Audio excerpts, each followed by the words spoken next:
name is Ryan New. I'm the instructional lead for social studies from JCPS. And Vincent and Rebecca, if you don't mind, introduce yourselves. And Imali, I'm going to just let you introduce yourself here too, right, from the get-go, and then we'll jump right into it.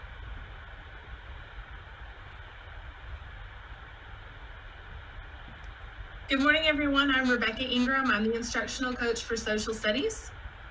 Hi, and I'm Vincent Tinker. I'm the social studies literacy coach. Good morning, everyone. I'm Imali Kent with the PD team at the Dbq Project. Glad to be here.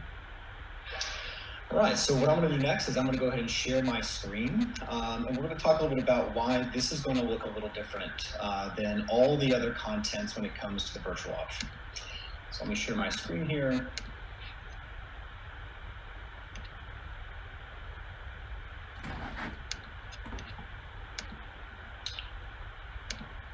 Make sure that I do the captions. I'm not exactly for sure, Jack, where that caption button is now. You just go ahead to go to your presentation. Okay. And then push present. And then got it. Now I know where it is. Thank you very much. You're welcome. Okay, so again, this is a little bit different than what everyone else is doing. Savvis Realize is a resource that will be open for other contents, but not necessarily for social studies. Instead, we're going to be replacing it with two groups. One is the Dbq Project, which is why Imali Kent is here with us.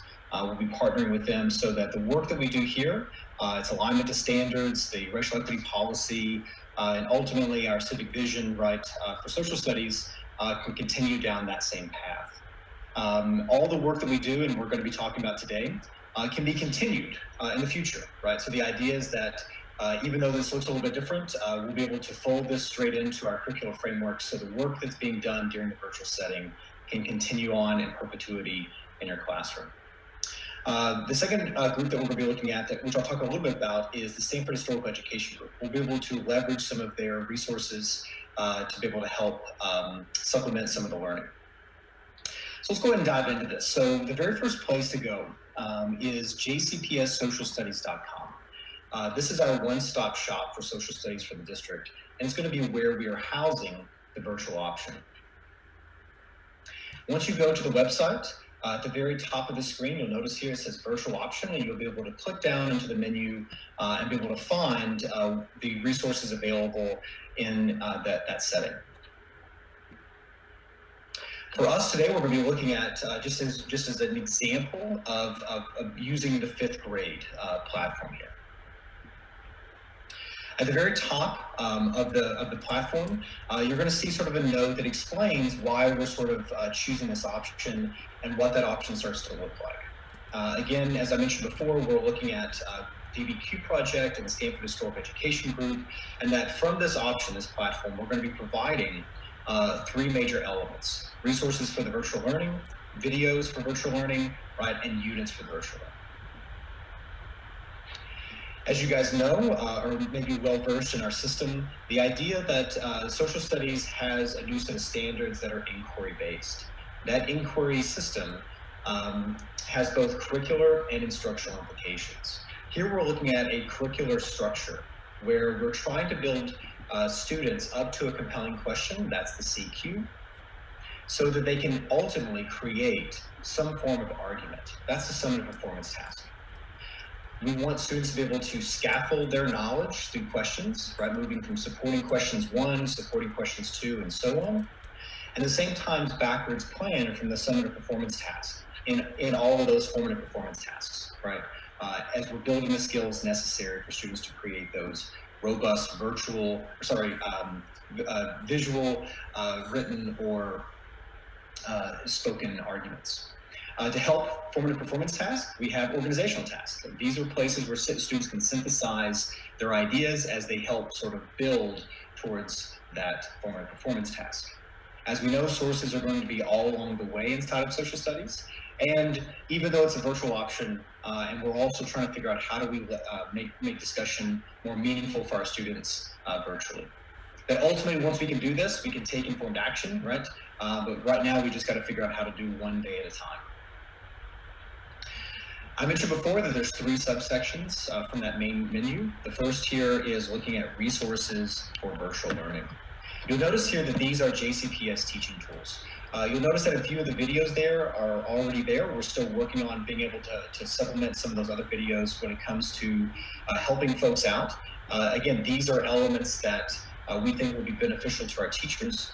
And you'll notice here that one of our newest videos at the very bottom, what does this start to look like? How do I simplify an inquiry-based lesson?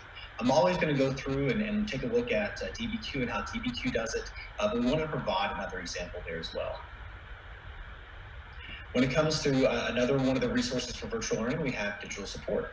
Our IT3 friends have put together some digital products that you can link into that help you build arguments or look at sort of action tasks or organizational tasks and discussion tasks and so on. And that'll be an ongoing document that we continue to populate. Joining that IT3 document are 2 documents, again, that are linked to our website that are looking at digital resources and other digital PD that might be able to help teachers get up to speed on the inquiry process in particular. The show in town for social studies during the virtual option is the Dbq Project. I can't express my thanks enough for the district, on behalf of the district's Dbq, who's opened up their entire online catalog for us for free. And we've been able to partner with them for training, one of which you're going to be getting today, but we're also going to be putting professional learning throughout the rest of the year. This includes both at an elementary level, sort of like I'm just now learning how to teach Dbq, all the way to a much more advanced level. And that'll be a partnership that we're hoping will continue in the years to come. To help support some of that professional learning, we have office hours, which will also be coming soon here, so that if you have any questions, comments, concerns, whatever the case might be about teaching Dbq, you can pull straight into that. As well as videos, including today's video, which will be online, that will help provide some of the support for this.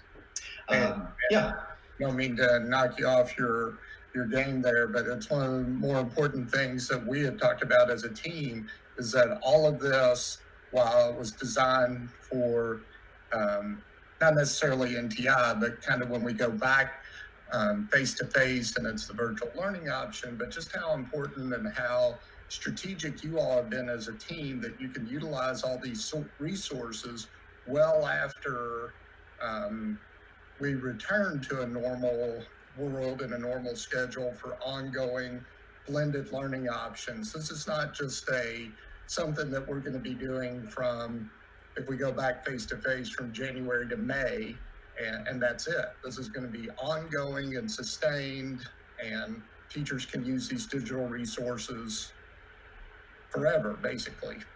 Absolutely, yeah. So yes, please don't think that this is only going to be an online option. In fact, folks have reached out to us and said, "Hey, Ryan, Vincent, Rebecca, we've got new standards. What kind of textbooks should we have?" One of the issues that we're finding is that there's not too many textbooks that A, align to our standards, and B, align to racial equity policy.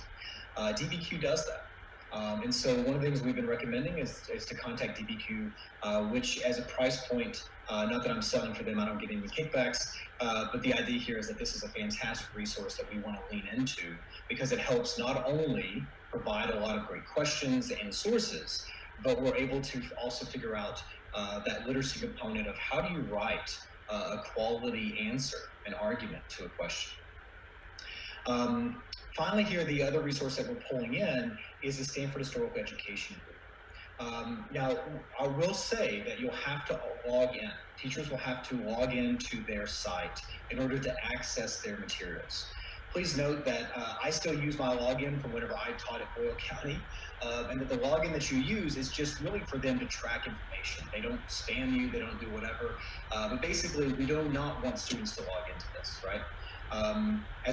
What I should have mentioned is when it comes to login here, you guys already have access to Dbq. It's through Clever, right? So you can use Clever. We've got a video that sort of shows how to log into that. Imali will go into that a little bit more in detail later on.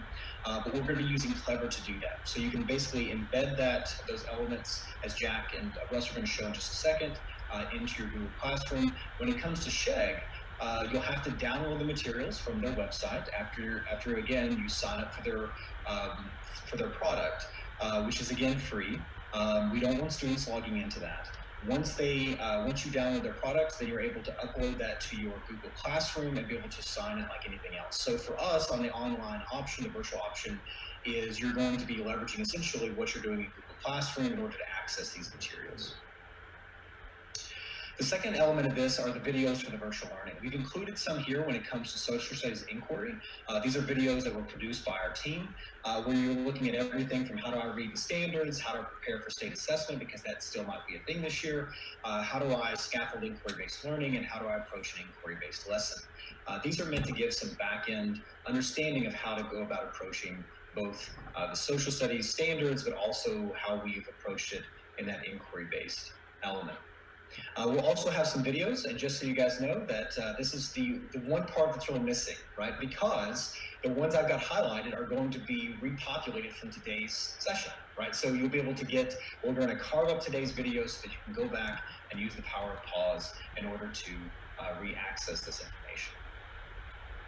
And finally, our JCPS virtual learning team, right, has all these elements, right, of being able to leverage Google Meets and other synchronous tools, right, for your need. We just put them all in one place just because we thought that might be helpful, right, for teachers to be able to see those.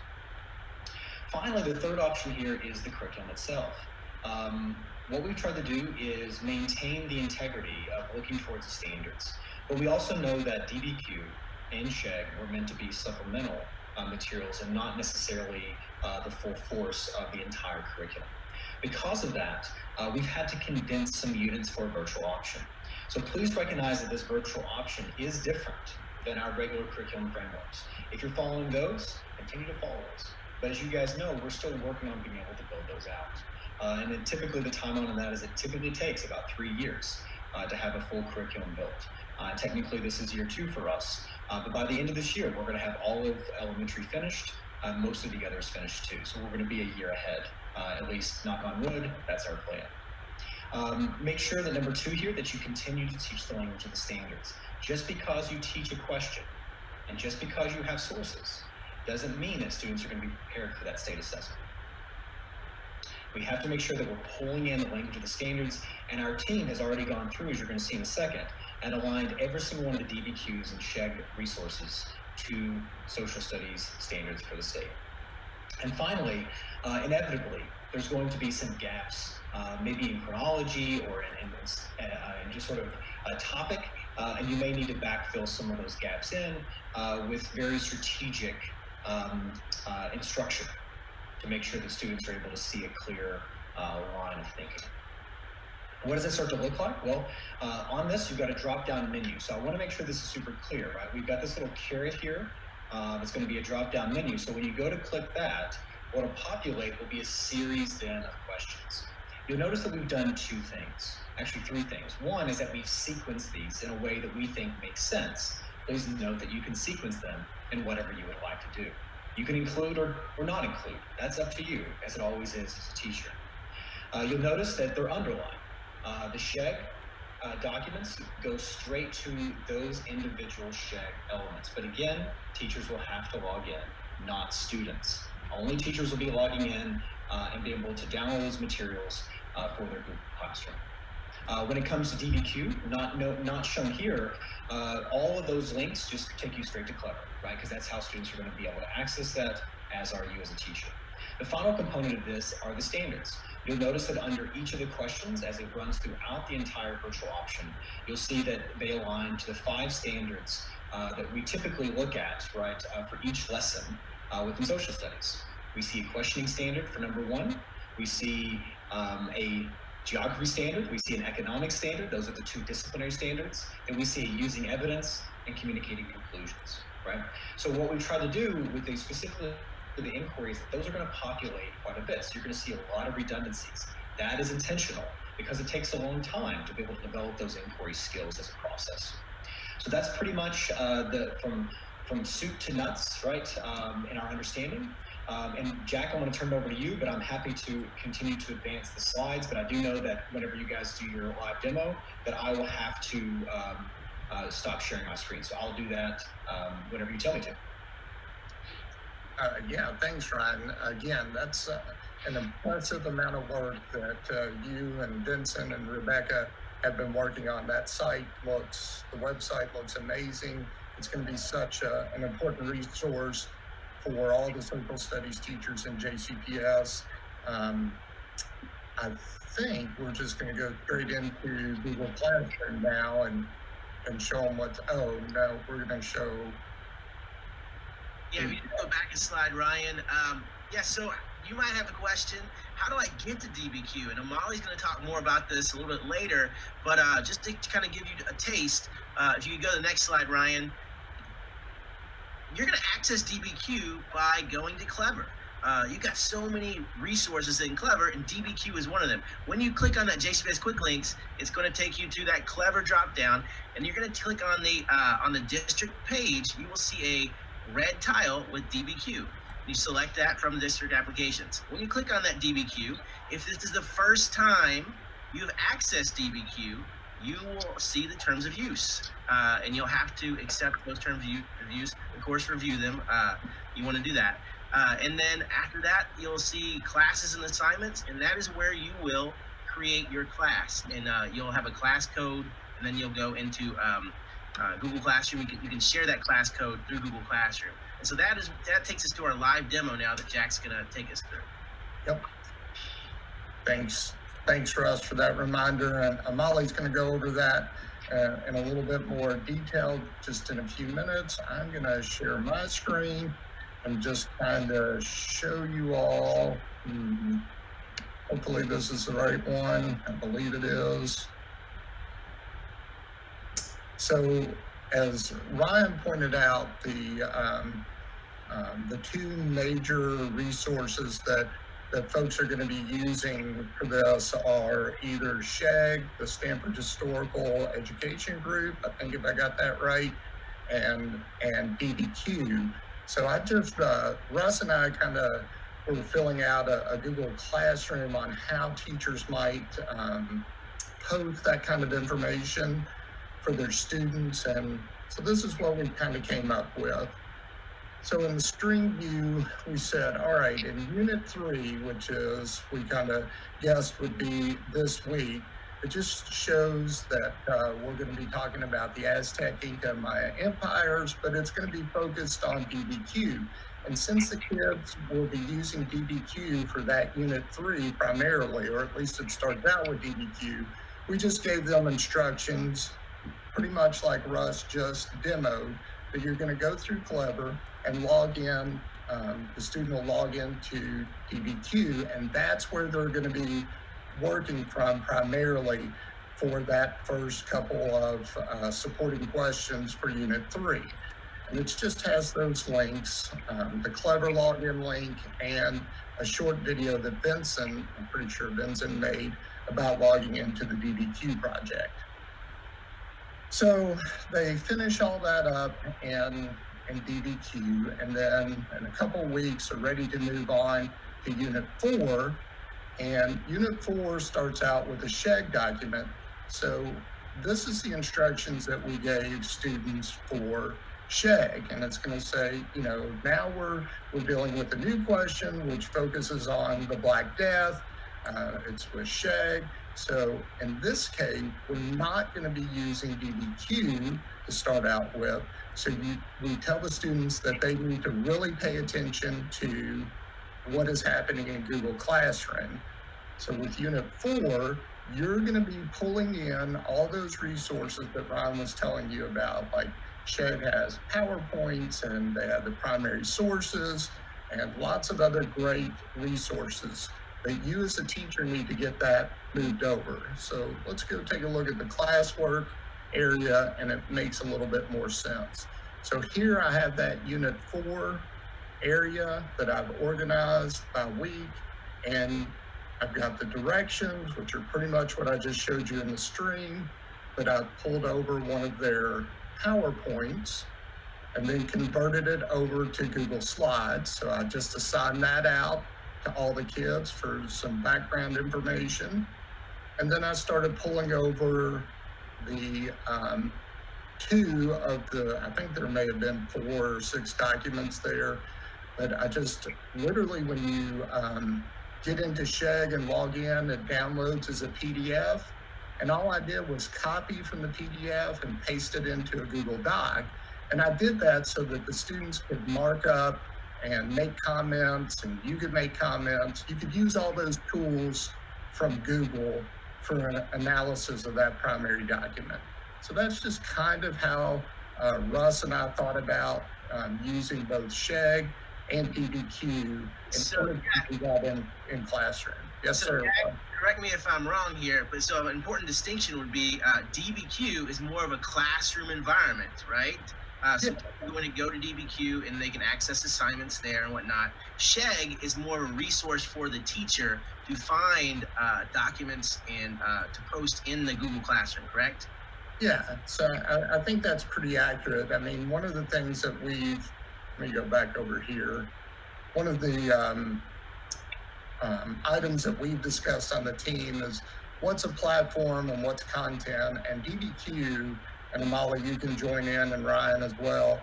Dbq is both, right? It has a platform in itself and it has all the resources, versus Sheg, which is where your content is, and you're going to pull that over to Google Classroom. But the distinction for everybody is that we still want the main platform for teachers to be Google Classroom, because even as rich as Dbq is, you may need to supplement somehow, and you may need to pull in an extra resource onto your Google Classroom. Would you say that's accurate, Ryan? Yeah, that's actually it. And part of this virtual option is that this doesn't just replace our curricular frameworks, but as folks know, it takes a long time to curate the resources, to vet those out, to ensure alignment as we make those resources accessible. This is really a virtual option that was trying to be built as quickly as possible, right, to be able to meet the demands of returning to in-person school, right, so that we chose these two options for two reasons. Dbq has great support when it comes to writing, as well as it already has the sources there for you. Sheg also has those sources, and they have all these instructional materials. So they actually tell you this is how you would do the entire lesson. Those are two elements that we could not provide in the timeline set by the district. So therefore, we created this virtual option. But if you're a teacher and you're like, oh man, I'm still going to be looking for those updates on the curricular framework, absolutely, right? That is 100% your discretion to be able to combine those aspects of the needs for your class. This is an option that is a ready-to-go option off the bat, and we will not make any changes to that virtual option, right? It is just going to be Dbq and Sheg as a way of uploading those onto Google Classroom because they're ready-made for teachers. Yeah, and one thing I forgot to mention earlier is I kind of glossed over, copying and pasting from Sheg into a Google Doc and converting over some of their PowerPoint. So Russ pointed out that one of the kind of follow-up and supporting videos that we're going to make is trying to show you all how to do that. So just look for some follow-up videos, just smaller 3-4 minute videos on how to do that, either from Russ or myself. Absolutely, continued support. We're going to be, we are flying the ship with you. So thanks, guys. So Ryan, I think we're going to go back to you. And that's right. So we have the pleasure of being joined today by Imali Kent, who's from the Dbq Project and has been already working with our teachers in the district. I will say this, I was not at the very first training that Imali came down to do with us during my tenure here, but Vincent was.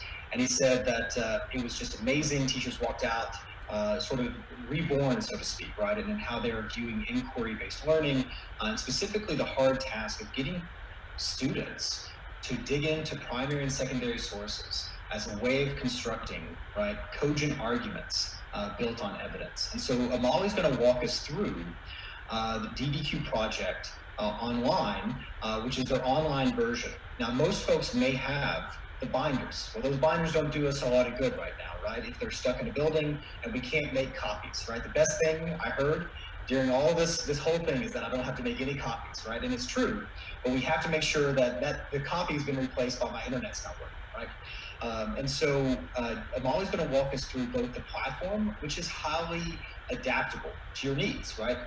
You don't want some of the resources that are there, perfect. You can actually remove those. You want to mark up some of the documents in some ways, you can do that too, right? But Imali is also going to talk about how do you actually teach with DBQ, right? What is their six-step method of being able to produce better writers? This will be something that we'll be leaning on and leveraging in the years to come. So with that, I turn it over to Imali Kent, and it's going to be the Imali Kent Show. So thank you so much, Imali, for joining us. Thank you, Ryan, for that very nice welcome, and good morning, everyone. First of all, thank you again for your time and for everything that you're doing for our students. I know teaching in today's environment isn't easy, so once again, please know that we appreciate you. Let me just very quickly share my screen, and I will get my deck up here, and then we'll get started. So again, welcome to our introductory training into the DBQ project. My contact information right here is on this slide. It's just Imali@dbqproject.com. If you ever need any additional support, please just reach out. I also want to give you guys an email, a direct email to our tech team if you ever need any kind of technical support. And that's just support@dbqproject.com. Again, if there's anything going on with the platform, you're having trouble, just email them. They'll email you back right away or hop on a quick Zoom with you and troubleshoot it. They're wonderful. So I want to make sure you have that information available readily. So as Ryan said, the purpose for this training is two parts. We want to make sure you can use our online platform, Dbq Online. This is a fantastic tool for remote learning or virtual learning, but it's also a great tool for traditional instruction in a brick and mortar environment too. But to really understand our platform, you have to understand our methodology because it's built around it. So I want to make sure I introduce you all to our 6-step method as well. So our session today, to get, to achieve those goals, we're going to break it into 5 parts. First, we're going to spend some time looking at the materials and the methodology, the 6-step method. I want to make sure that you can all log into Clever. You know how to do that. I know Russ showed you a little bit on what that looks like, but I want to walk you through that. We're going to spend quite a bit of time, going over the ins and outs of the platform.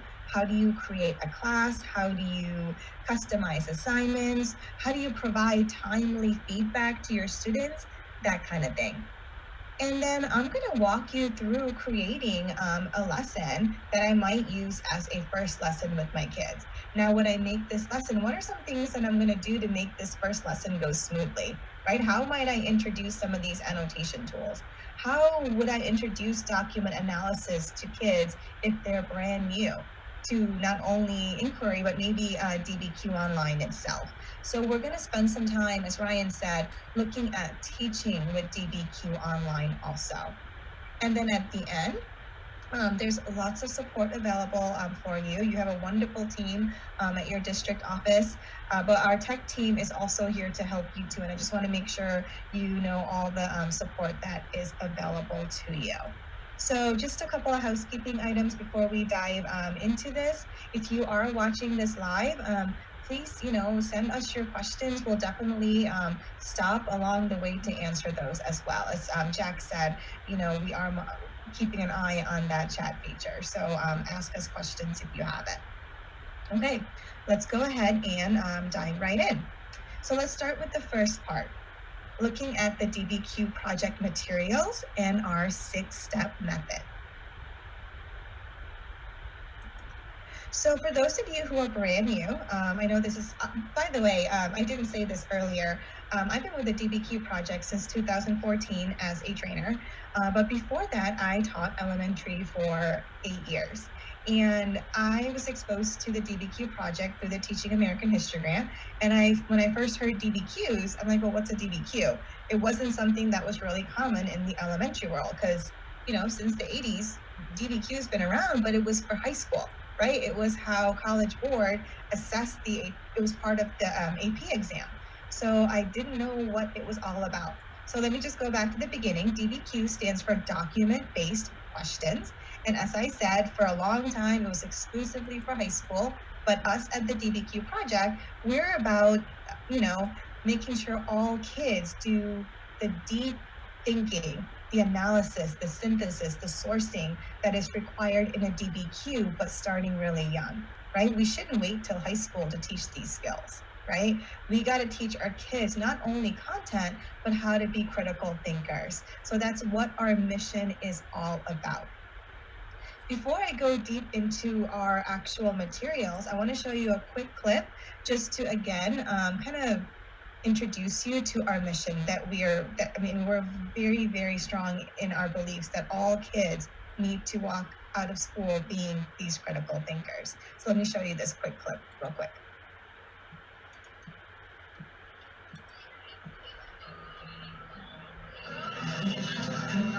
The Dbq project grew out of our observation that kids at all levels needed to be challenged and supported at the same time, and that was happening unequally, not only in our classes or in our school, but now we know nationally.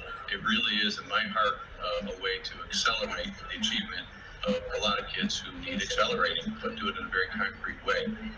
A Dbq is a document-based question. This is an activity that has students read a series of documents, all of which shed light on a central historical question. Then once they've read and analyzed the documents, they then construct an evidence-based argumentative essay. A textbook just gives you the answers. It doesn't require any sort of knowledge. You just read it and it's there. But in the Dbq, it requires you to actually decipher it and learn something. So there's a huge difference. I think what defines us is that it's the clarity of the structure that we provide teachers, who in turn provide that structure to students. This is very intimidating for a lot of kids to do this open-ended thinking. Maybe they need to be coached and feel some confidence. From a teacher point of view, it's really good for those kids that kind of stand on the outside and may be having problems making the connection and analyzing the documents. They see other kids doing that. Oh, I can do this. The whole subject matter becomes alive and throbbing for the student and for the others. That enables you to get invested and to participate. You have to go through your sources and put them in the buckets. So which one can go with the first bucket? Which one goes with the second bucket? Which one goes with the third bucket? Where you have evidence from them that matches what your reasoning is. And you're like a detective. You're like, oh, right, so this happened. Wait, this happened on the other day. And you're like, you try to like bring that together. You said it earlier. What does it feel like? It would be hard to just start by just like reading the sources and then just go straight into my essay. It's a lot easier to organize them and then take from that little sheet that we use bucketing and other organization techniques to then write the paper from that. The Dbq is traditionally used in AP classes, and what the Dbq project has done is scaffold the process in order to make it accessible to a wider range of students. There's a big push, obviously, a national push around the Common Core state standards. The Dbq project, I think, is one of the answers of how to get students to that level of thinking faster and more efficiently. So I started with a real guided, and then, like I said, broke away some of those guides for them, and they still continue to use. They used what they've learned. I think the most important skill or contribution that we make to a kid is confidence. We're giving all kids the opportunity to learn how to put together a presentable written piece. The goal is to get them to be lifelong learners, to get them to be excited about learning and discovering new information. They feel that this activity has integrity. They feel good when they're through doing it. And I think more than anything else, that we are providing these kids with an opportunity to go on to whatever it is and know that, my goodness, at least in one important area of school, I was successful.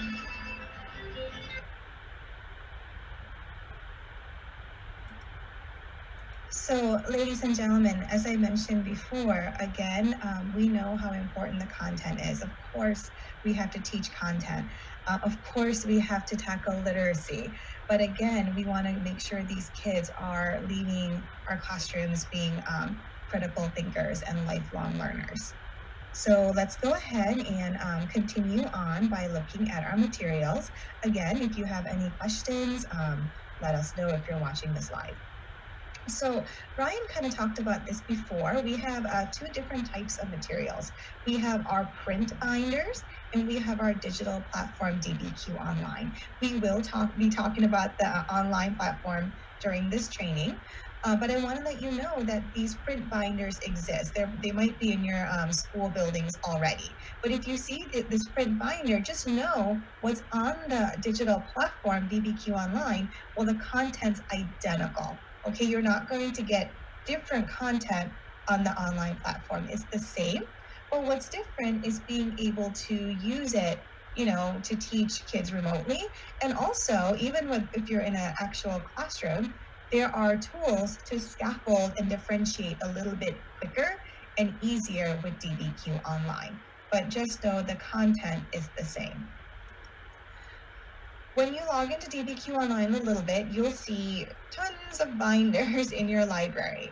As Ryan said, the JCPS curriculum team, they have gone through and aligned the different questions in each binders to your standards.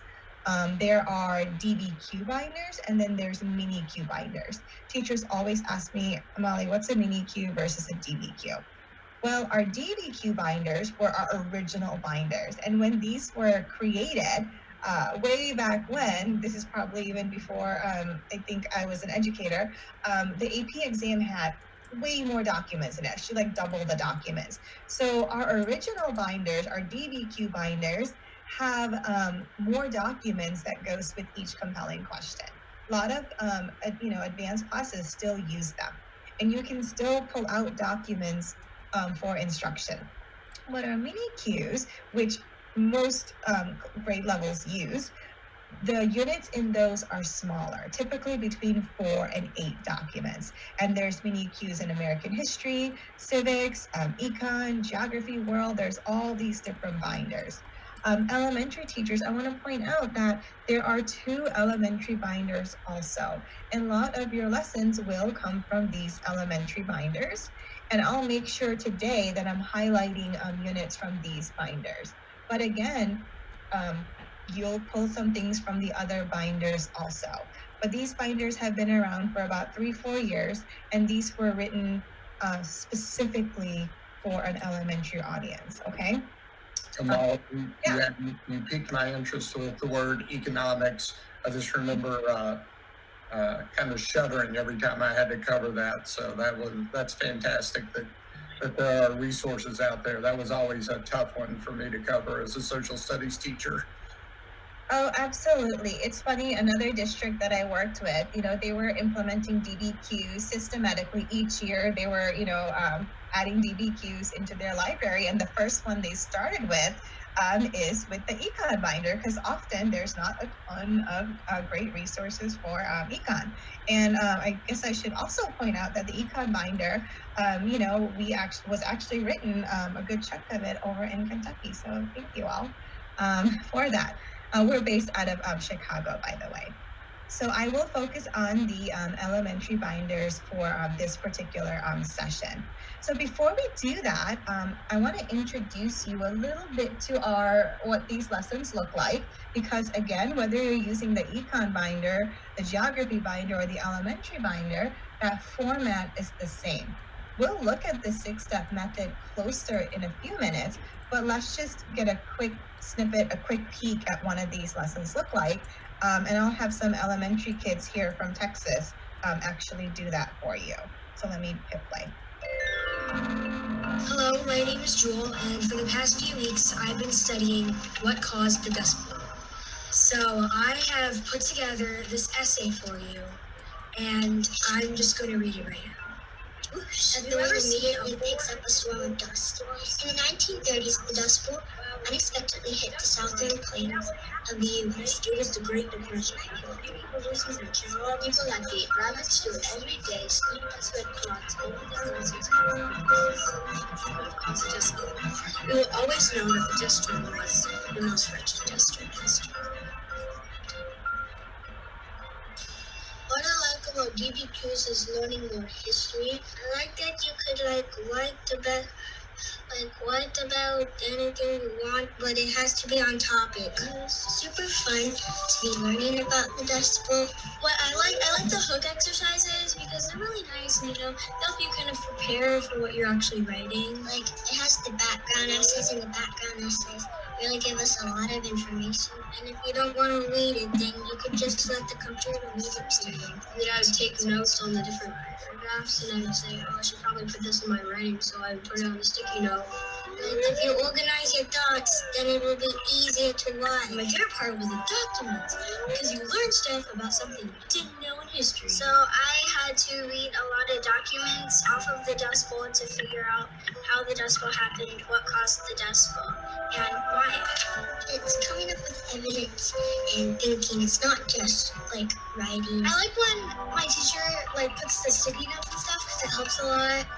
Because she guides us instead of you have to highlight it in your brain. You can actually highlight it. You can write down whatever you want on a sticky note. You can write down whatever you want on a text box. You have your own free will to do what you want, support your evidence and stuff. Well, in the end, I know everything is colorful on my page because I have highlighters on it. I have green sticky notes on it, and it attracts my attention to see that.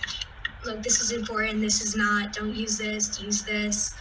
It really helps. I think it helps me focus more. Since my topic is what caused the Dust Bowl, 3 causes of the Dust Bowl are farmers and tractors, which goes in one bucket, then the drought in the second bucket, and then supply and demand in the third bucket. And the thrash out is really fun because you get to share your ideas and put it out there so you're not just one little thing and one small voice. You're a really big voice, and you might win the thrash out by not win, but you might get a lot of people to come to your side because of your voice. The thrash out's my favorite. During the thrash out, I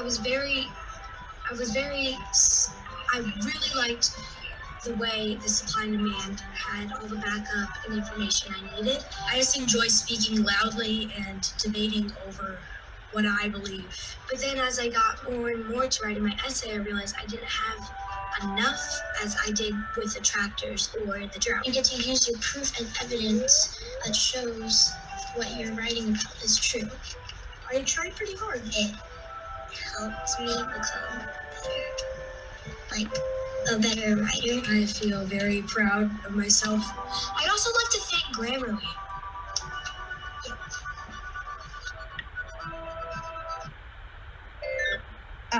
These kids are hysterical. I love the kid that says you can write about anything you want except it has to be on topic. And again, that's what DBQs are all about, right? It's evidence-based writing, right? If you're going to formulate a claim, make sure that you can back it up with credible sources, right? And evidence.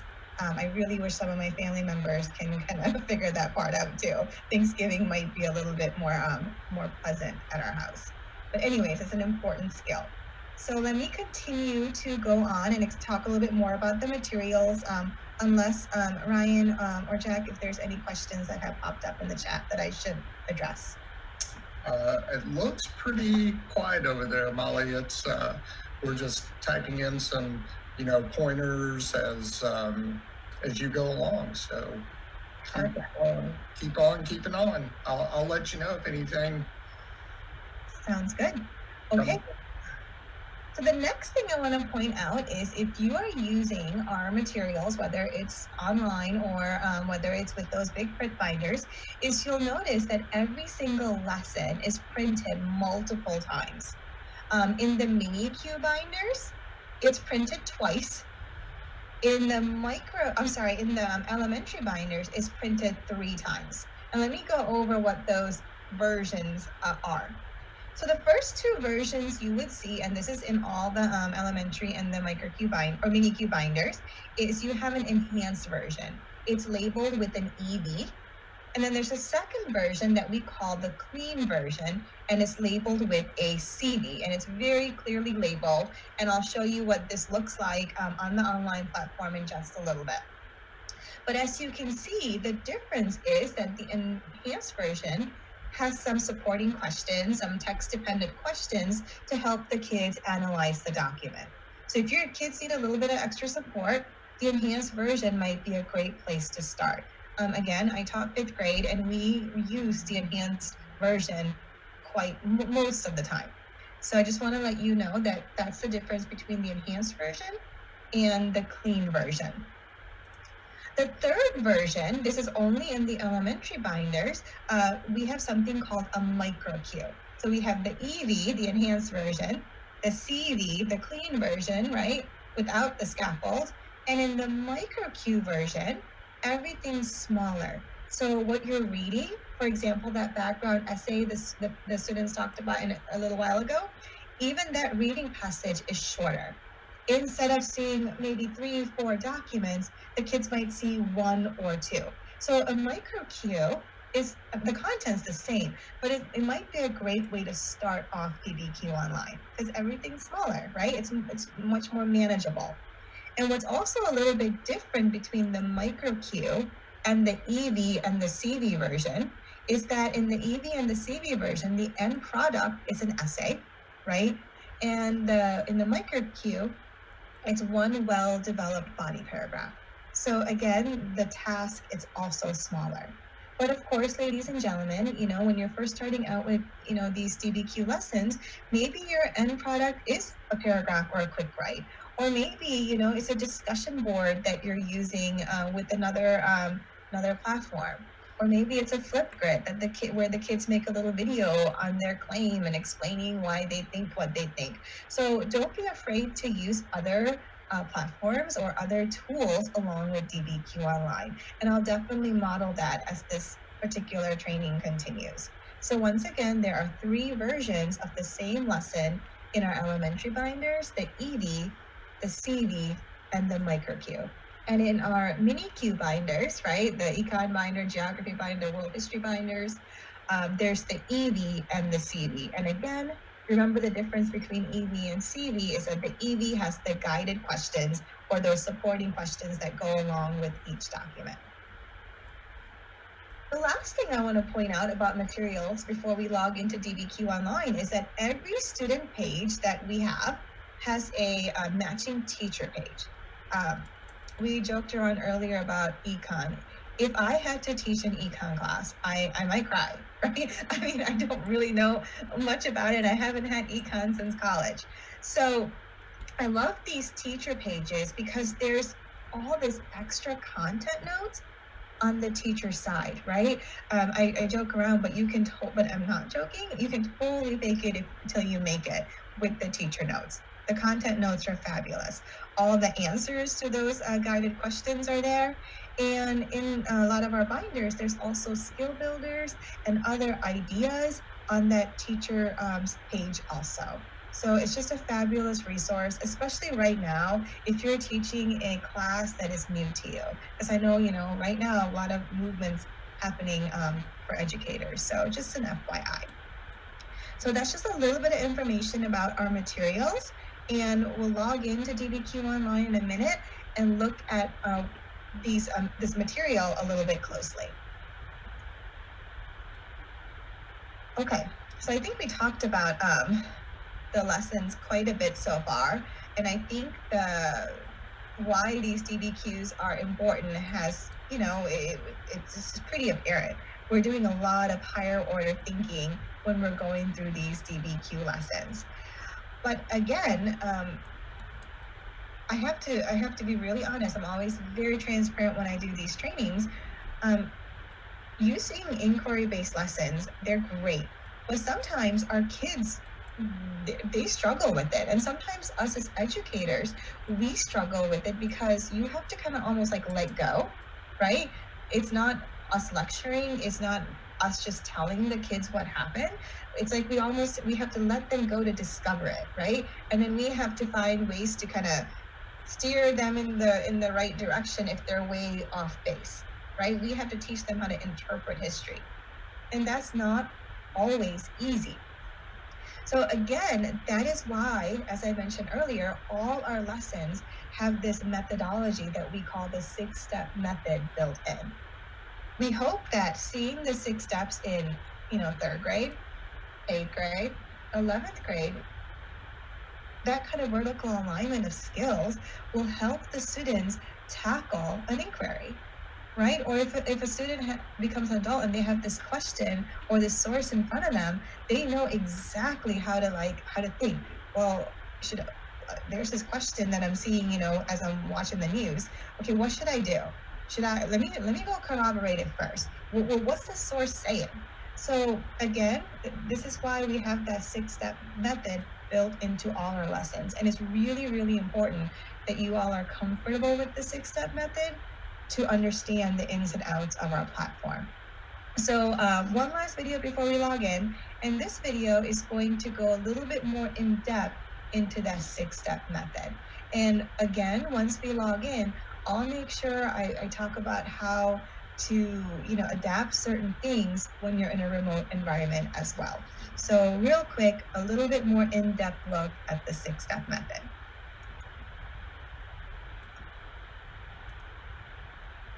And this particular video is going to be narrated by Chip Brady, one of the co-founders and co-authors of the Dbq Project. Hello, everybody. This is Chip Brady with the Dbq Project. I'm going to take you through a 4 to 5 minute exercise where I just kind of detail the different steps in the Dbq Project method.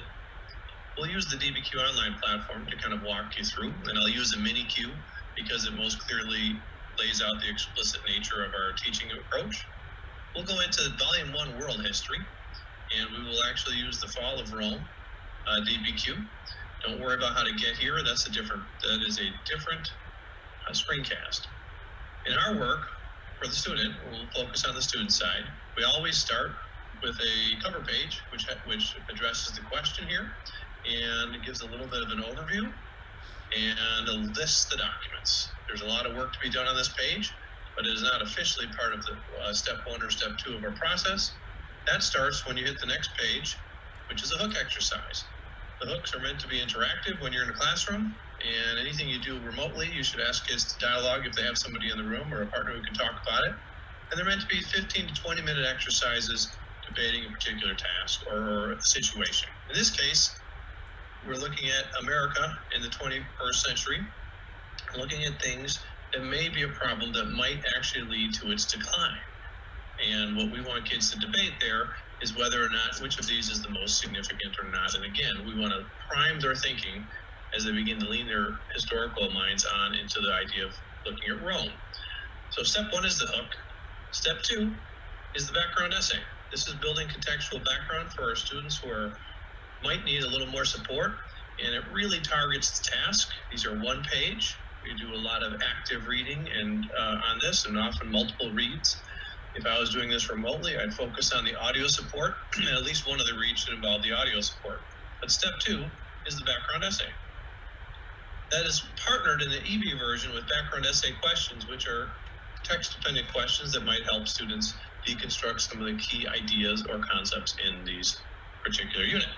Step 3 is what we call clarifying the question and pre-bucketing. And really it's 2 parts. The first part, if you look at it here, is looking at what are the words in the question and what does it really mean?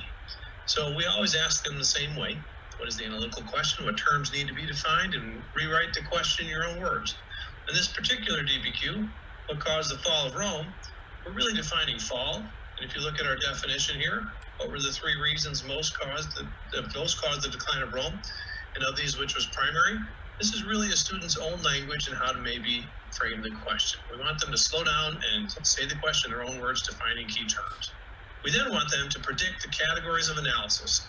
So in this particular case, what caused the fall of Rome? We're hinting that the documents might produce 5 different causes or reasons for the fall of Rome. And all we want right here is reason 1, reason 2, reason 3, reason 4, reason 5.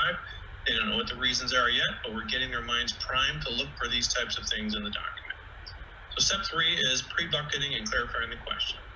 Step 4 are the documents, and this is the bulk of the exercise. And if you look at the drop-down menu, you can see the pages that are here. This is most of the pages in a mini Q or a mother Q. And in the EV version of the documents, we have questions underneath. And in the CB version of the DBQs or mini Qs, we take away those questions. That is the teacher choice, but the key here, and we won't go into different elements of document analysis, is that the kids need to dig their evidence out, taking a look at the documents, finding the different reasons that Rome fell. And once they spend their time doing that, we put them into the writing, really pre-writing phase. And step 5 of our process is bucketing. And bucketing, we actually have 2 things going on here. We want students to actually identify maybe reasons for the fall of Rome that they found in the documents, cluster the evidence like you have here. This is one possible example, although there's hundreds even within this little mini queue of ways to go with this. And then develop a thesis statement based on these buckets. And so we pair the bucketing and what we call the chicken foot on the same page so students know that they are related. So step 5 is bucketing and the chicken foot. The last section, really, there's a couple of sections we move into the writing. And we won't go detailed into the writing structures, but what we want students to do is follow a constructed outline that gets to evidence-based writing, in particular with a clear thesis or claim statement, clear topic sentences or subclaims, and evidence and reasoning in every body paragraph. So that's a summary of the 6 steps. Hope it is helpful. So, ladies and gentlemen, that was a little overview of the 6 steps.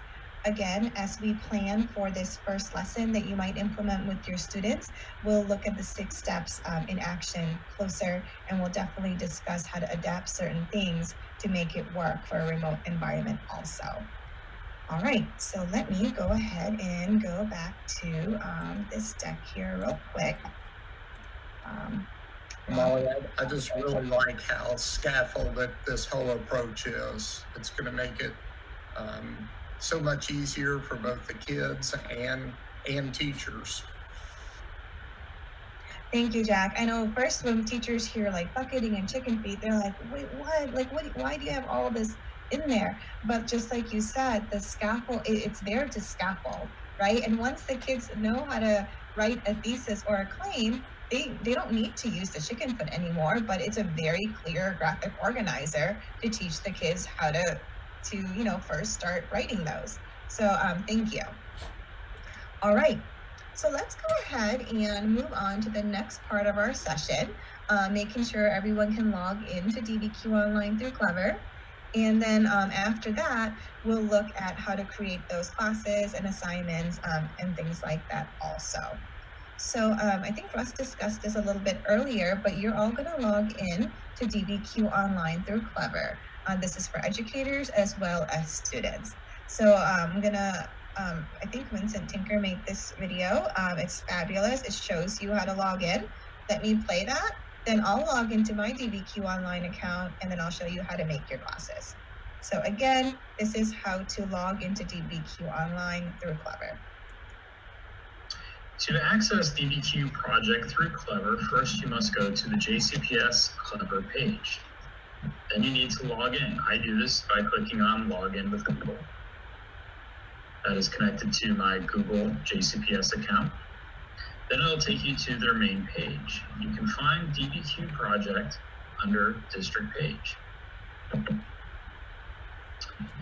Under District Page Applications, you can now see Dbq Project Online. If you would like this to be on your main page, you can select the little favorite heart button there, and it will now be on your main page in the future. To go into Dbq Project, just click on Dbq Project.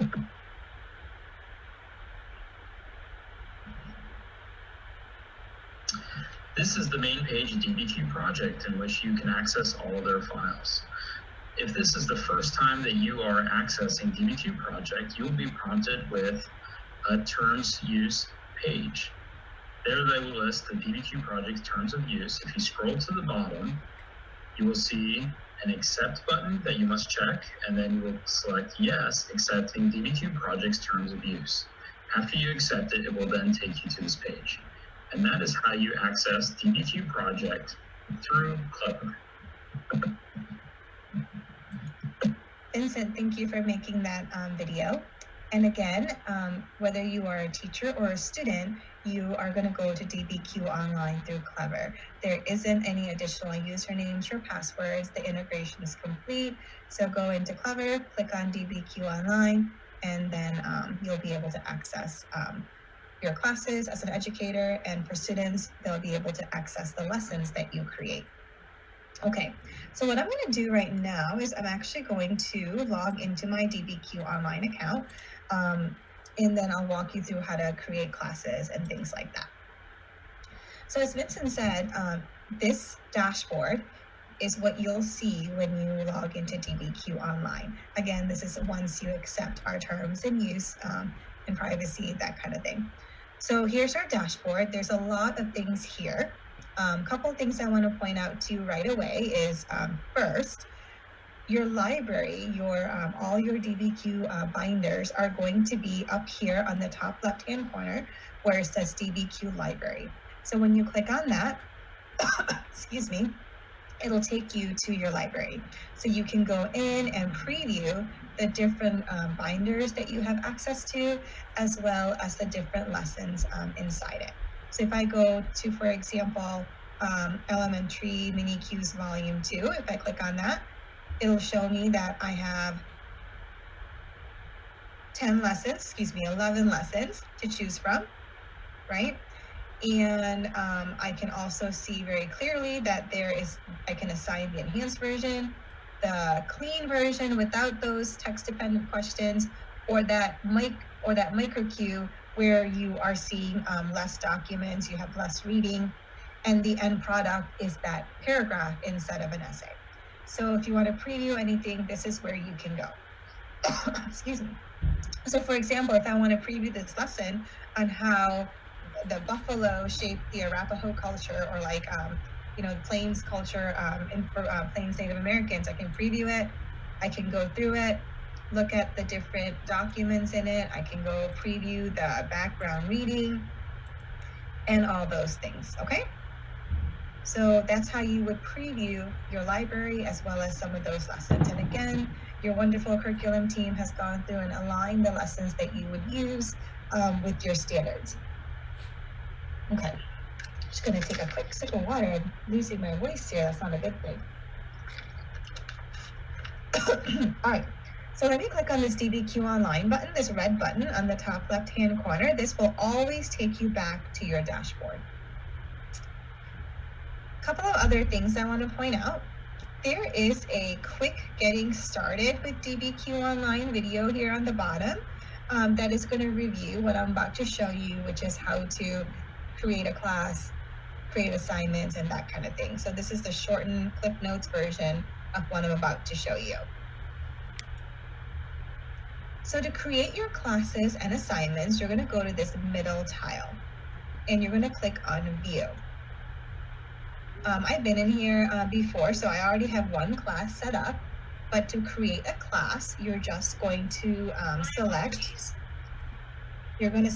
Add Class, and then you would type whatever you want that class to be called. Maybe it's first period, U.S. history, or something like that. And it's that simple. Now your class is created. Every time you create a class, it's going to generate a class code. So here's the class code for that first period history. Here's the class code for my second period U.S. history. They're different. So what you would do is, if you teach multiple sections, is you would communicate that class code with that particular class. So I'll show you the student side of Dbq Online in a little bit, but what your kids do is they enter that class code in the very first time they log into Dbq Online, similar to Google Classrooms, and then they'll be able to access everything. Once again, they only do that one time, just like Google Classrooms, they self-enroll that first time, and then they'll never have to mess with that class code again. But it's important to note that every class, if you teach multiple sections, you'll have a different class code, and you would just share that with that group of kids. Okay. So let's look next at how to create and customize a lesson. I'm actually going to go back to my deck just for 1 second. There's a slide I want to show you. Hold on 1 second. During this particular training, I am going to focus on 4 specific tools. There's lots of tools that we'll look at, but these 4 are the ones that we're going to really spend some time digging deep into, because these really help with remote learning. We're going to look at how to use the customize tool to maybe shorten assignments. Ryan mentioned this earlier that maybe there are some pages that you might not want to use in a lesson. Cool, you can take it out. Or maybe you're not comfortable using our bucketing with the first lesson. Cool, you can take that section out if you want to. So we'll look at the customize tool. We'll also look at audio for reading support. We'll look at how you can mark up pages, documents, that way you can increase communication with your students who might be doing something asynchronous. And then we'll look at how to give feedback as well. So we'll definitely be looking at these 4 tools very close today. All right, back to creating an assignment. So once you have your class created, the next thing you're going to do is you're going to select where it says add assignment. When you go ahead and select that, it's going to take you back to that library. And then you're going to go to the binder of your choice. I'm going to scroll down back to elementary, and I'm going to go to Jamestown. Often around this time of the year, I would do this lesson with my students personally. So again, I have the EV, the CV, or that microQ version. You probably have noticed by now that our lessons are available in Spanish. This is for our elementary, US, and our world history material. These can be assigned in Spanish or English, as well as being able to toggle back and forth between the languages. So if you need that particular support, just know that it is there. So I'm going to go to the enhanced version, which is typically what I use with my kiddos. Let me select assign, and then it's going to take me to this page. So when you're making an assignment, you're going to have a few choices, which is a good thing. The first choice is, do you want to assign the entire unit as it is? All the documents, that kind of thing. Or you can customize it to shorten it. Regardless of which option you choose, you have some other supports that you can turn on to scaffold this lesson some more. I'm going to go to customize. So when I select customize, my entire unit pops up. Again, I recommend previewing these units before you get to this step. But let's say for an example, this DBQ has 4 documents and I only want to use 3. With one click, I can take that document away. Maybe for this particular lesson, my students will not be writing an essay. Instead, they're going to make a little video on Flipgrid communicating why they think the Jamestown settlers died. Maybe I'll take that essay section away. So just with a couple clicks, I made this assignment look the way I want it to look like. So once again, ladies and gentlemen, to do that, to shorten or customize a lesson, you're going to select customize. Okay? So once I have this lesson the way I want it, and again, if I want to go and look at something real quick, I can select preview, and it'll open up in a new tab, and I can go look at that document or that page. So once I do that, I'm going to look at the additional supports that I have available to me. I'll turn most of these on just so I can model it. The first question they ask is, do you want to turn on the English-Spanish toggle? So if I'm doing this, if I'm assigning this in Spanish, then they will be able to toggle to English, or vice versa. So let me go ahead and select yes. I highly recommend that you turn on the read aloud, especially for all those instances when your kids are working away from you. So those are 2 of the supports that you have. You also have some writing supports if you choose to do the essay. And we do, ladies and gentlemen, recommend that the students write at least 1 essay per quarter per semester to get the full benefit of our program, right? Thinking is clarified by writing. And if we don't give the students an opportunity to write, that level of thinking is not going to happen. And some kids are really good at articulating their arguments verbally, but when they have to write, they struggle. Often it's because of confidence. So we really want to give them a chance to improve their writing skills too, as it is a vital skill for life. So when you're writing the essay with your students, there's other supports you can turn on. The guided essay, which is an essay outline with sentence starters. So if you have any kiddos who really need some, modeling or just some support to get an essay, well, you can turn the guided essay on for them, and it gives them those sentence starters or sentence frames. You can turn on our essay builder, which I'll show you in just a little bit, but it's super, super scaffolded. And then also every one of our units come with 3 sample essays. So maybe you want to show kids what exemplar writing looks like. And as the teacher, I used to struggle. I'm like, oh my gosh, I need to show my kids what good citation looks like. So let me quickly, write a paragraph or something. Or what does an argument look like? But the nice thing with DBQs is every one of our units comes with 3 sample essays, a basic, a proficient, and an exemplar essay, so you can model what good writing looks like. So you have these particular scaffolds available for the writing as well. That's super nice, Imali. I really like that. Yeah, it's really nice because the teacher has let me actually turn that on. The teacher has the ability to turn it on and off. So maybe you don't want the kids to see it right away because they might take a screenshot or something and try to pass it off as their own essay. So you have the option of when they see it, which is kind of nice. And last but not least, we do have some pre-made rubrics. We have 4 of them. You can, I recommend if you're going to use one of our rubrics, to preview them. Just a quick overview of what these rubrics are about. Probably the most detailed rubric is the comprehensive. A lot of our ELA teachers use this first rubric. What that does, it takes every element of a proficient essay and it gives it like that 4, 3, 2, 1 criteria with some very specific criteria they have to meet to get that 4, 3, 2, 1. The holistic rubric, I would say, is probably be the fastest when you're grading. It kind of gives you a big picture of the paper with, again, some criteria to get that particular score. The self-check rubric is identical to the comprehensive rubric, except, let me show you that, the student will self-check before they send it to the teacher, right? So it's a nice way for them to kind of self-assess their writing. And then the most basic rubric that allows them to self-check is the scoring guide rubric. So this is, it's very straightforward. It's not a qualitative rubric. It's more like a checklist, like a quantitative rubric, where the kids are like, did I include a grabber in my paper? Yes or no. Did I put some background information for contextualizing in my introductory paragraph? Yes or no. Do I have a thesis? Yes or no.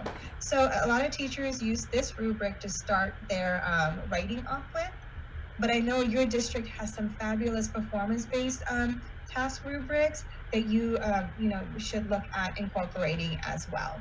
That's right, Imali. If I could just jump in real quick.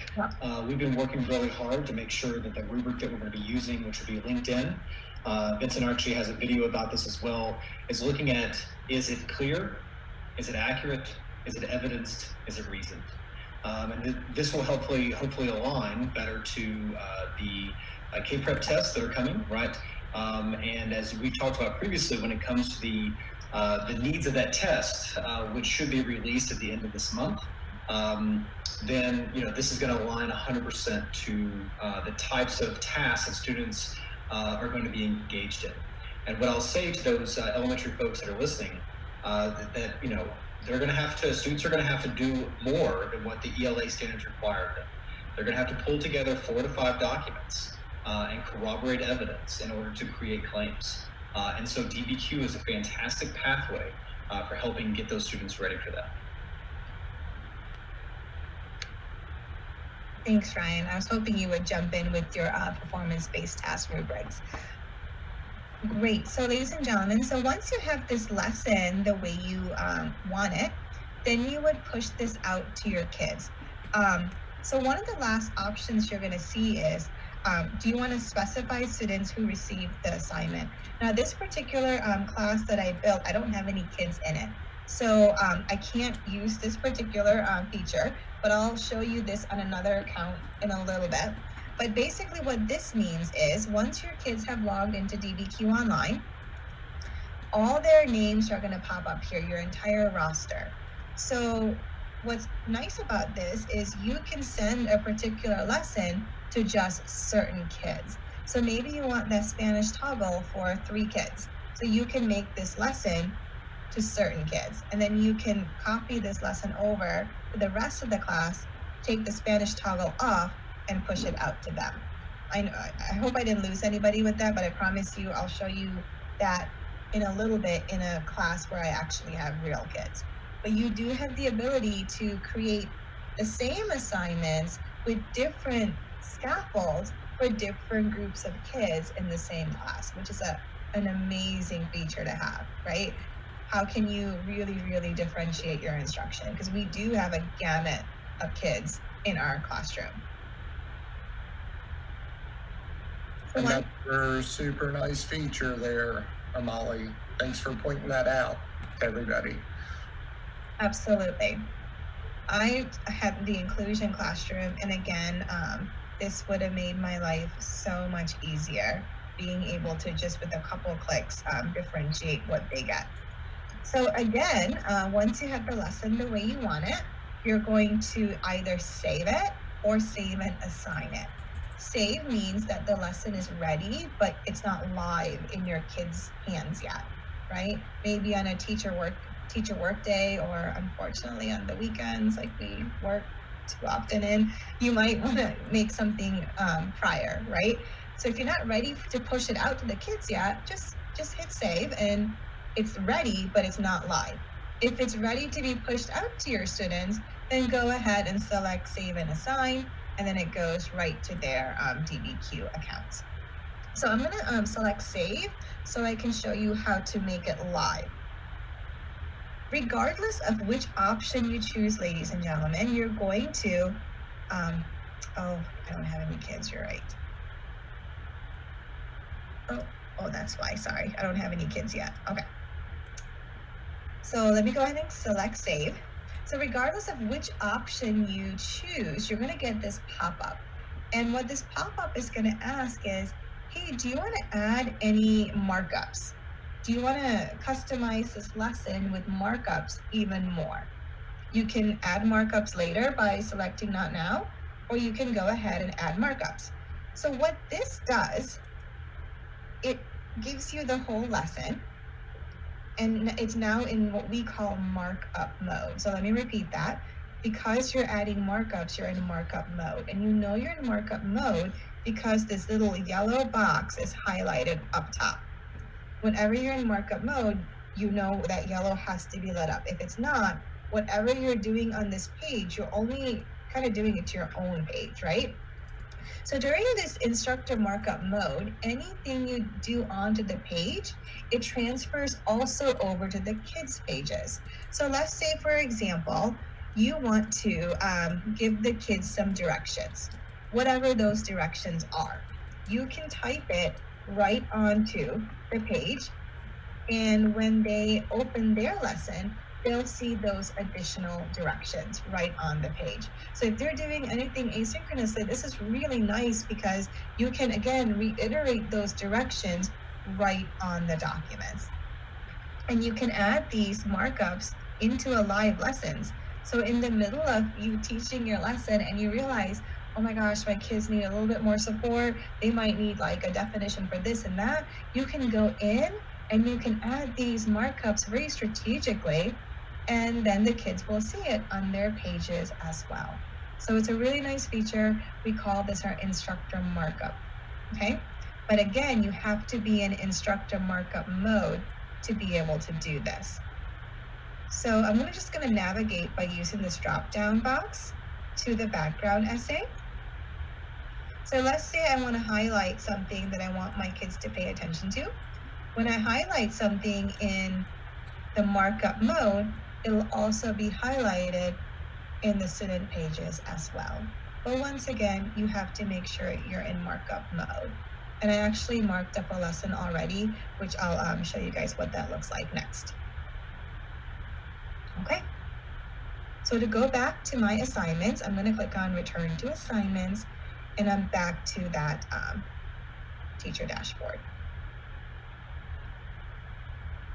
So before I show you how to take this lesson, this draft lesson, and make it live, I'm going to jump to a lesson that I made before this training where I put some markups already in. Okay, it's a live lesson. It's the same exact lesson, but with the markups built. So as I mentioned before, even when a lesson is live, you can add markups. And you do that by going to this little gear icon, this settings button. Let me zoom a little bit, my screen. When you click on this settings button, you're going to get some options. One of the options is edit teacher markup. So I'm going to click on that. And now I'm back in markup mode. And I can go back and add more markups to my particular page. So maybe I want to put a post-it or a little markup that says, use the text box tool to write your answers. Okay, so if there's any directions I want to give to the kids, I can go ahead and add that in the markup mode. And I know I'm in markup mode, even in a live assignment, when I see this yellow box lit up. So let me go back. So now I'm going to click on view. I'm not going to go to instructor markup. I'm going to just be in regular view. So if I'm doing any kind of modeling, right, I'm doing a synchronous lesson, my kids are with me, and I'm going through parts of this DBQ with them, I'm not going to be in instructor markup mode. I'm just going to be in view where I'm modeling. So if I'm sharing my screen with my students, they see what's on my computer. But really, what they see on my screen is what's on their screen also, because it's marked up.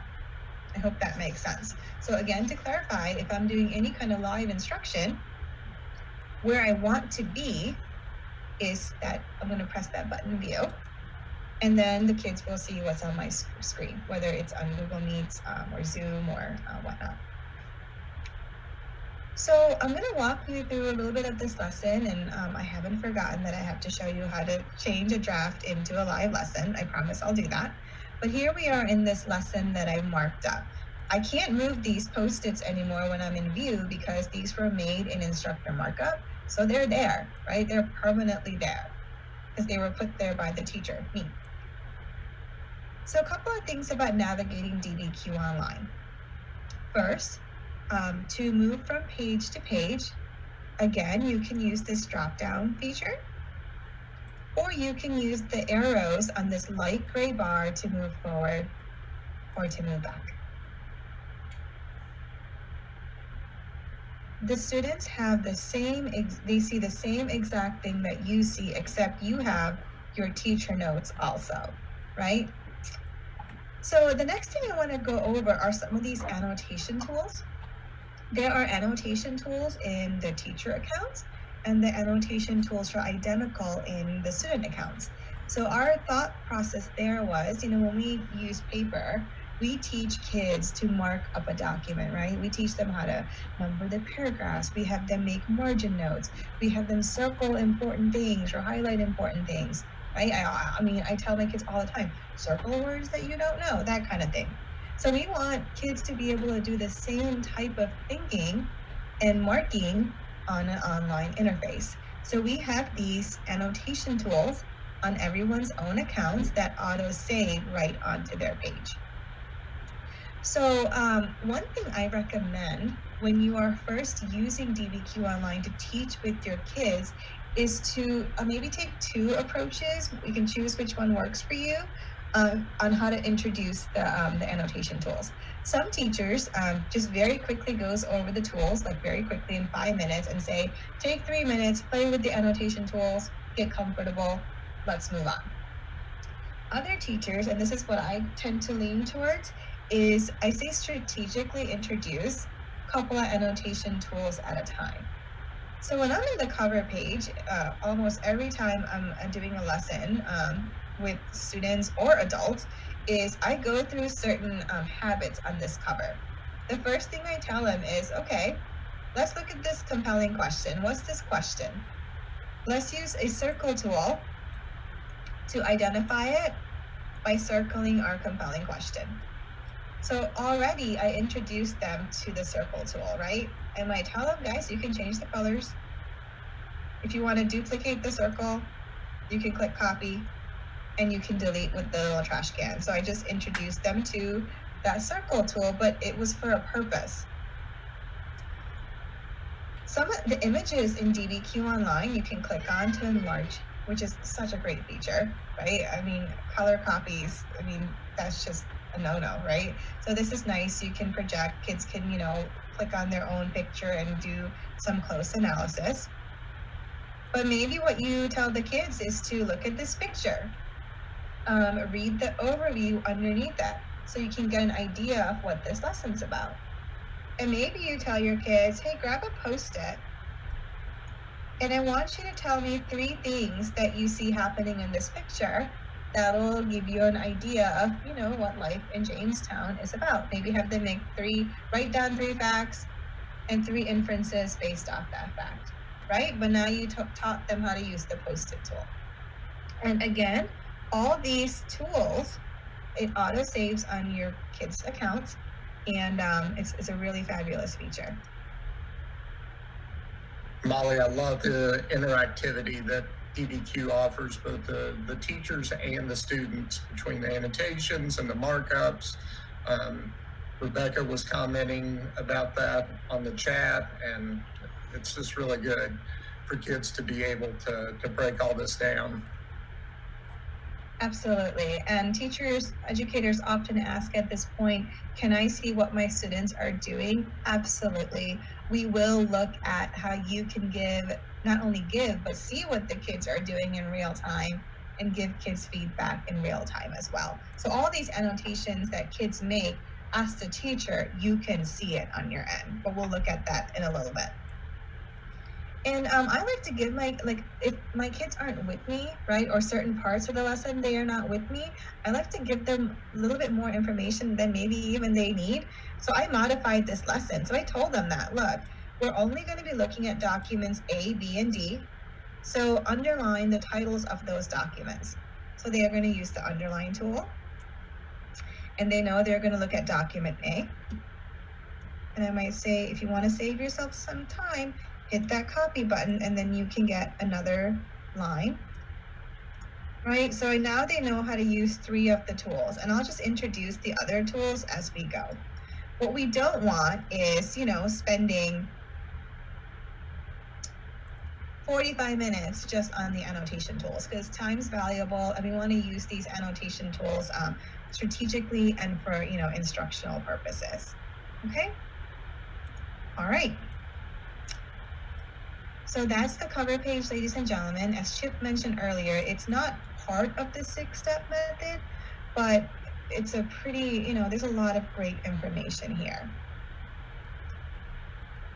So we're going to just look a little bit closer at this lesson and talk about some things that we may modify if we're going to use this lesson remotely.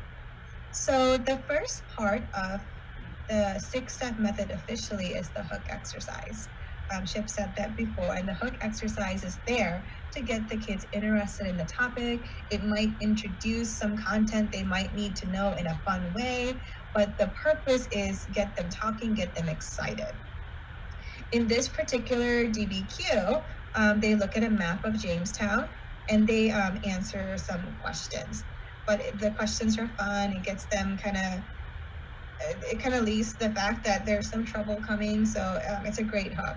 And if you're doing this hook, I recommend the hook exercise is done in a synchronous setting, or if you're using like breakout rooms in Google Meet, maybe the kids are collaborating in those rooms, but you want to give the kids an opportunity to talk when possible in the hook exercise.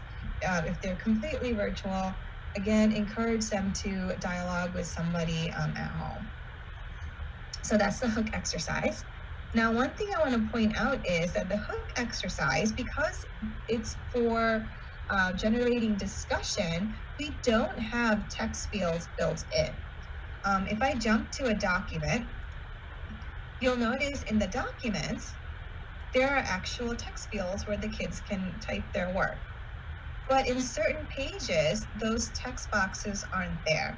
They're not there because these are These are more activities for discussion than actual, like, just let me be real transparent here again. Not everything in the DBQ lesson is for grading, right? Some things are there just to get the kids thinking. So we didn't want the hook exercise to be something that was taken for a grade, something that was exported, collected, right? So that's why those text boxes aren't there. It's there to set the scene for what's about to come next, which is the background reading. And there are text boxes for the kids to answer questions in, because they have to do some active reading. So again, if there are any pages without text fields, we recommend that if you are having them, write as well as talk, have them use a text box. They can create one, or they can use a Post-it, that kind of thing. But again, the hook exercise is there to get the kids interested in the topic, dialoguing with each other, that kind of thing. So that, ladies and gentlemen, is the hook exercise. Let's jump next to the background essay. So every one of our lessons have a one quick page background essay, just to give the kids some context, right? Often our kids do not have enough background knowledge to tackle an inquiry, right? Documents don't make sense to them because they can't contextualize. So we give them enough information so the documents make sense, right? We try to give them a time period. If we're talking about Jamestown, we want them to know that this is Virginia. So where is this? So time and a place. And it's almost like we set the scene with just a little story on what's happened so far, almost like a little trailer. So as Chip mentioned, we have audio. Early Jamestown. Why did so many colonists die?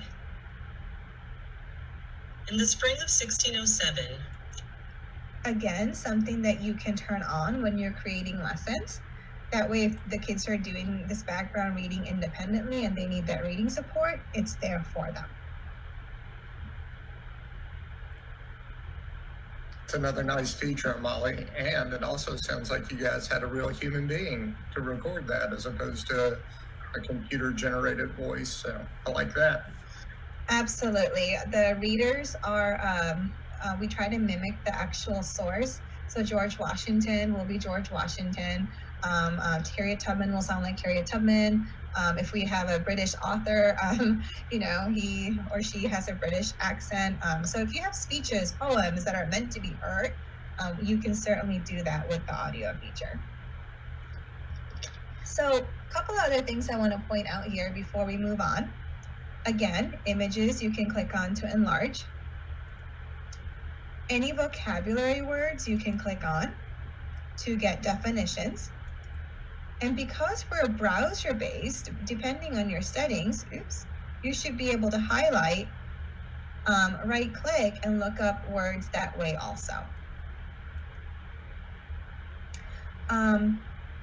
As the teacher, your kids wouldn't have this section, right? The teacher side, they would not see that. But you as the teacher can click on the teacher side, and there's all your content notes, answers, additional strategies, that kind of thing. So once again, educators, check out the teacher side as you're planning these lessons. There's often just fantastic ideas on the teacher side. Notice here, there's one of the things that we always ask our kids to do. Let me go back to sit inside. We always ask our kids to write a little summary when they're done reading the background essay.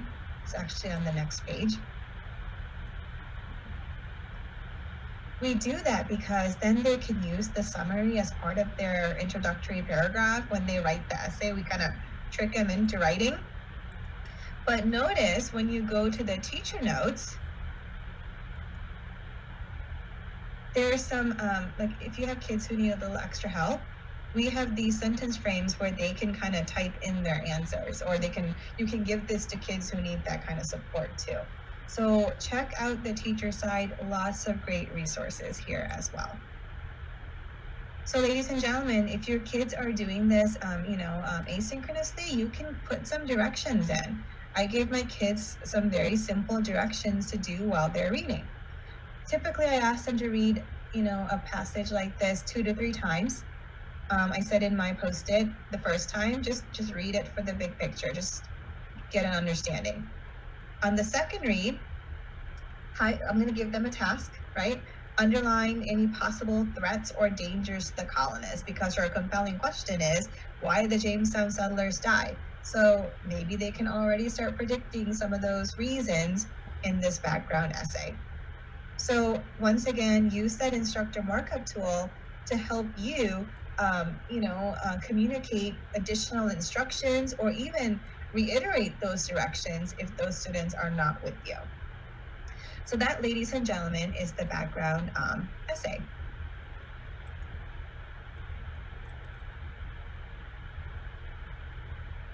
The next step, step 3, is is a 2-part step where we make sure the students understand the essential question or the compelling question, and we also introduce buckets. So people always ask us, well, why did you put this step in? It just seems like it's like a duh. Why are you doing this? They know the essential question. Early Jamestown, why did so many colonists die? They know that. Well, yeah, they know the question, but do they really know what the question is asking? Does every kid understand what the question is asking? Does every single kid understand every word in that question? Something a lot of people don't know about me is I was born in Sri Lanka, and my family moved here when I was in 3rd grade. And I remember my teacher telling me one time to leave the door open ajar. And I knew she needed me to do something with the door to prop it open, but I kept looking for a jar to prop the door open with, because I've never heard that word ajar before. The very first time I did DBQ with my students, with my 5th graders, we tackled the DBQ, how does the Constitution guard against tyranny? Well, I assumed my kids understood what tyranny meant, and they didn't. So document analysis was very difficult because they just didn't understand the task. So this is a little formative assessment here if you're doing the full lesson, right? You make sure the kids know exactly what their purpose is and exactly what they're trying to answer by going through these 3 prompts. Identify our question. So I'm on the teacher side here with the answers, right? What's the question asking?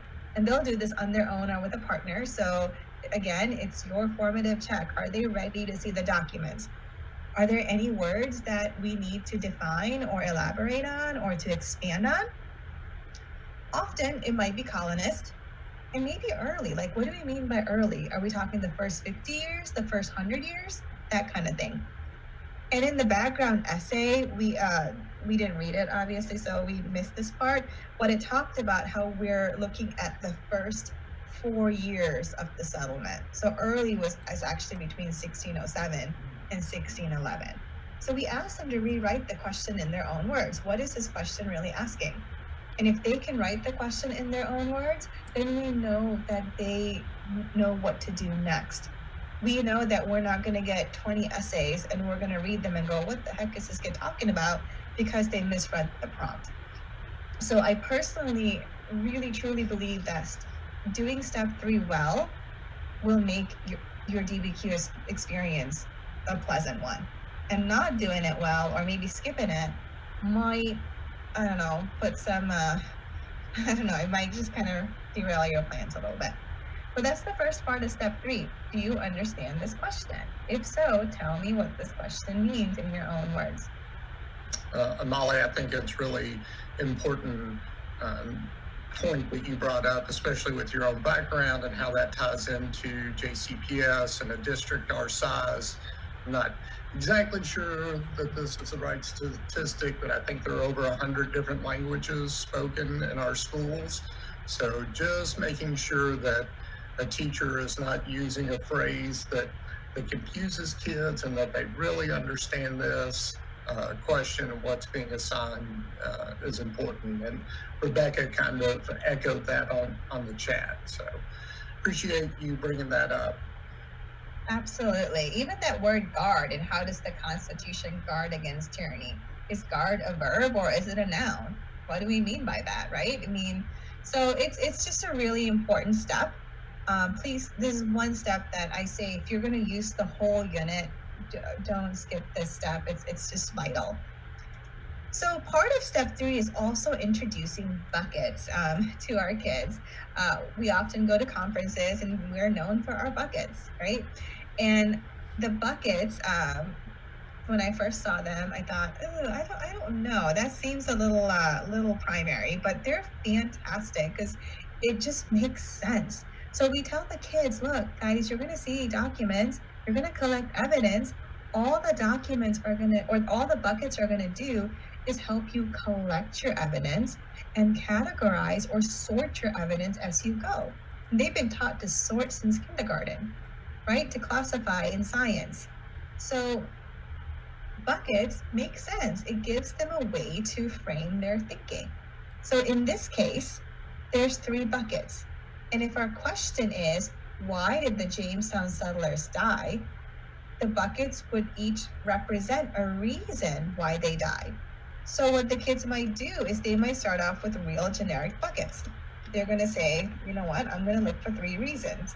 Reason 1, reason 2, and reason 3. And they don't know what those reasons are yet, and they don't have to know because they gotta see the documents.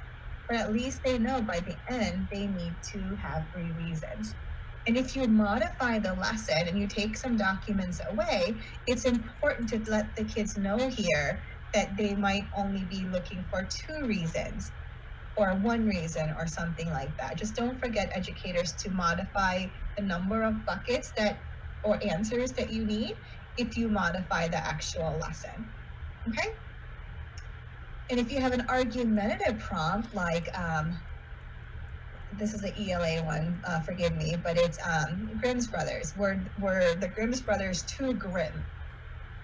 If that's the case, then you might start off with 2 buckets. Yes, they were too grim, or no, they weren't. Let's look at both sides, both positions, and then you take a stance on one of them, right? Same thing. Hammurabi's code, was it just? You have a bucket for yes, it was just. Collect all the evidence for yes, and collect the evidence for no. And once you look at both sides, again, then you can formulate a claim. And what's beautiful about it is if you're going to make a counter argument, you already have evidence collected in another bucket ready to go.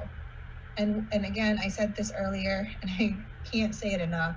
It's so important that we teach our kids to look at both sides of an issue, right? And again, just corroborate their information. So that is step 3, ladies and gentlemen.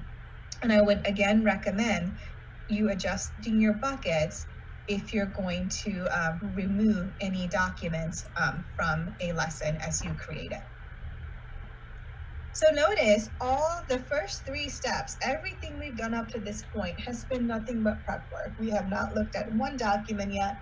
Everything's prep. We hopefully got them hooked with the hook. We gave them some context with the background essay. We made sure they understand the question with step 3, and we primed them to collect their evidence also with step 3 with those buckets. And then in step 4, they go to work, right? That's when they see their documents, okay?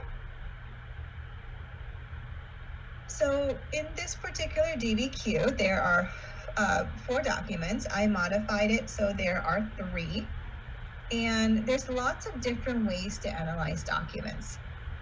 One way is to use the questions that are in the enhanced version. So the kids can go through the questions, and by the time they get to the last question, they'll have a clear understanding of the documents. Because what we did, ladies and gentlemen, is we tiered the questions. The first couple questions are right off the document. What's a tree ring? If you read the document, you can generate an answer.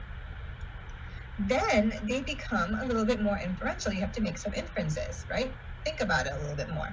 And then the last question is always, or the last couple questions are synthesis questions. Well, let's tie this back to are essential questions.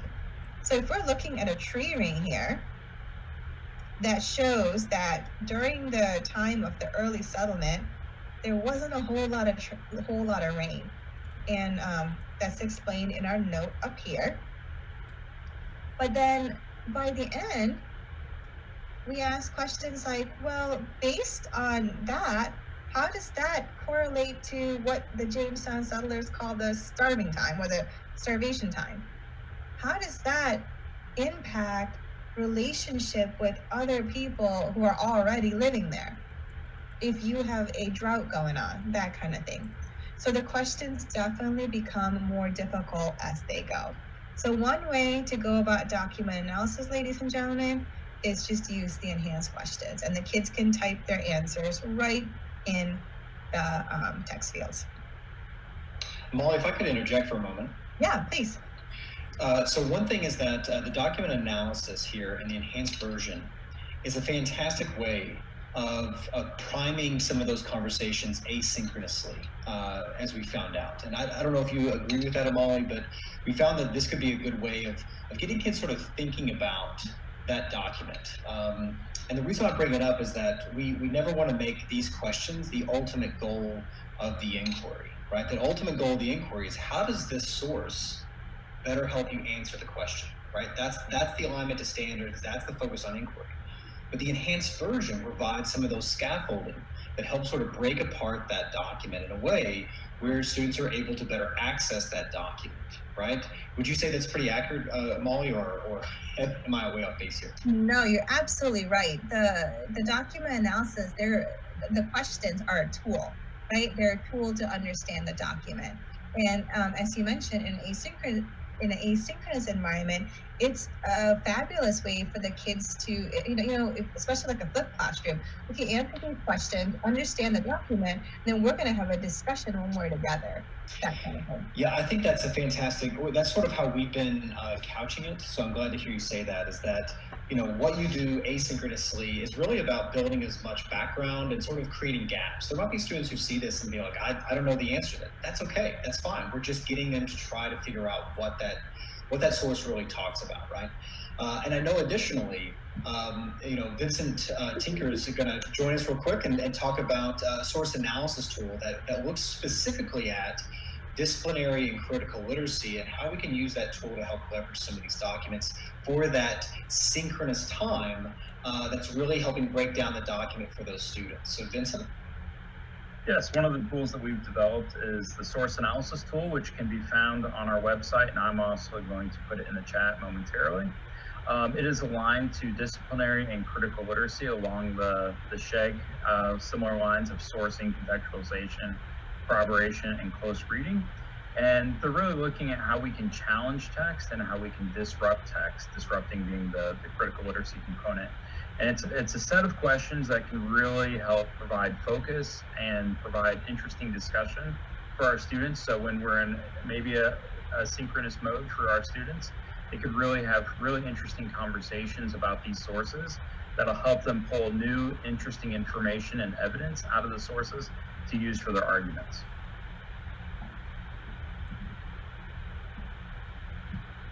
Thanks, Vincent. And I want to piggyback off that and remind everyone that with the Instructor Markup tool, you can even add some of those prompts or those disciplinary literacy questions right into your document, right? Because you can mark these documents up before the kids see it as, again, another way to go about document analysis. Just want to add that in too. Ryan, is there anything else before we move on to the next document? I won't go through all of them. No, I just think it's really important to remember that the focus of this is about, and as Molly said earlier, these documents are going to be difficult. They're difficult for adults, they're difficult for anyone. And that ultimately our goal is not to make something, complex simple, but to make something that's complex accessible. And the enhanced version questions help make documents accessible, as do the disciplinary and critical literacy skills. Both of those are having us to refocus and redouble our efforts on these difficult sources, right? As we're trying to use those sources to help answer the question. And I think that one thing that sometimes teachers do, which we caution against, is to bleed a source dry, right? Getting to the point where they have to understand every single bit of the minutia. If students are able to understand the main idea of a source and how it could be used as evidence, then that's great. That's fantastic. If Jack is better at understanding that than I am, then Jack and I are going to just have different answers. Both those answers could be valid. They're just going to be nuanced based upon the kinds of skills that Jack and I bring to the table, right? So I just want to make sure that we're not spending, 15 years on one source, right? When it's like, okay, at what point do the students understand the source well enough to be able to move on to the next source? Because a source in and of itself is not going to be powerful. It's the corroboration of those sources that enhance the inquiry, that generate the discussion, and that ultimately allows students to create an argument. Yeah, and I agree with both of you, and just wanted to just go back to that, that this is not easy work. Ryan, looking at primary sources like this, and one of the main parts of the backpack is creating a resiliency in students. And, even though this is difficult work, it allows for productive struggle, I think, for those kids to really look at something difficult and have to think. And it just makes me think about all those backpack skills with all of the DBQ, about being a collaborator and being an effective communicator because of the writing piece. But again, that resiliency with this is key. Yeah, I think, just to continue the conversation, I think that we were talking to some teachers the other day, and there was a concern that students might copy other folks' answers. It's almost impossible, I think, to do that without being too obvious in this way, right? So, there's no A, B, C, and so on that you would copy and you never know. Being able to put these into your own words is valuable in and of itself. And we remind everyone that inquiry should never be done alone, right?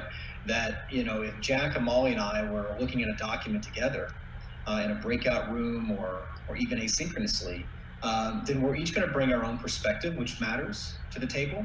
And we're going to be able to learn from each other, right? In a way where we don't then come into the classroom, right, and sort of overburden the teacher with a million different questions. That we need to really leverage each other, right, through those backpack skills that Jack just mentioned. And that writing a solid argument is a fantastic backpack item because it's going to take multiple days and really dive into those critical thinking, right? Inquiry is our method, right, for deeper learning, and that's getting at that, ability to create those arguments as you go along. I think what both of you said, it's absolute music to my ears. I really appreciate that.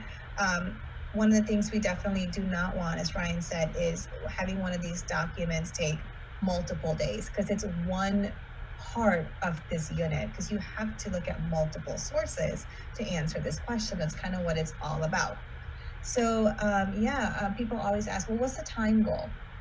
When they're first starting out, it might take 30 minutes to go through a document. But eventually, the goal is to, in the elementary 4th, 5th grade level, you can 100% do 2 documents in one class period. Absolutely. But we don't want it to be hours and hours on the same document. And something you can also do, and Ryan said about the main idea, is when you're done going through these questions with your kids, is bring them back to the essential question. And you do that by asking this prompt. I always ask my kids, hey guys, we did this document, we went over it. Do you see a bucket title emerging from this document? Remember, we're looking for 3 reasons why the Jamestown colonists died. Do you see a reason? And if so, that's one of our bucket titles. So a student might say, yeah, Mrs. Kent, they had a drought. So one reason is there was a severe drought. Another student might word that differently. That's okay. A student might get something completely different, and that might be okay as long as they can back it up. But, bring them back to the essential question. That's the synthesis piece. And you can do that by connecting the document back to the buckets. Do you have a reason? Does this document go in one bucket? Is there multiple reasons that you see from it? That kind of thing. So use that prompt, right? how can we connect this document back to our essential question, which is, why did the Jamestown colonists die? Do you see a reason or reasons? So thank you both for kind of steering our conversation exactly to where we needed it to go. So I'm not going to spend much more time here with the documents, but I want to look at one more, document B.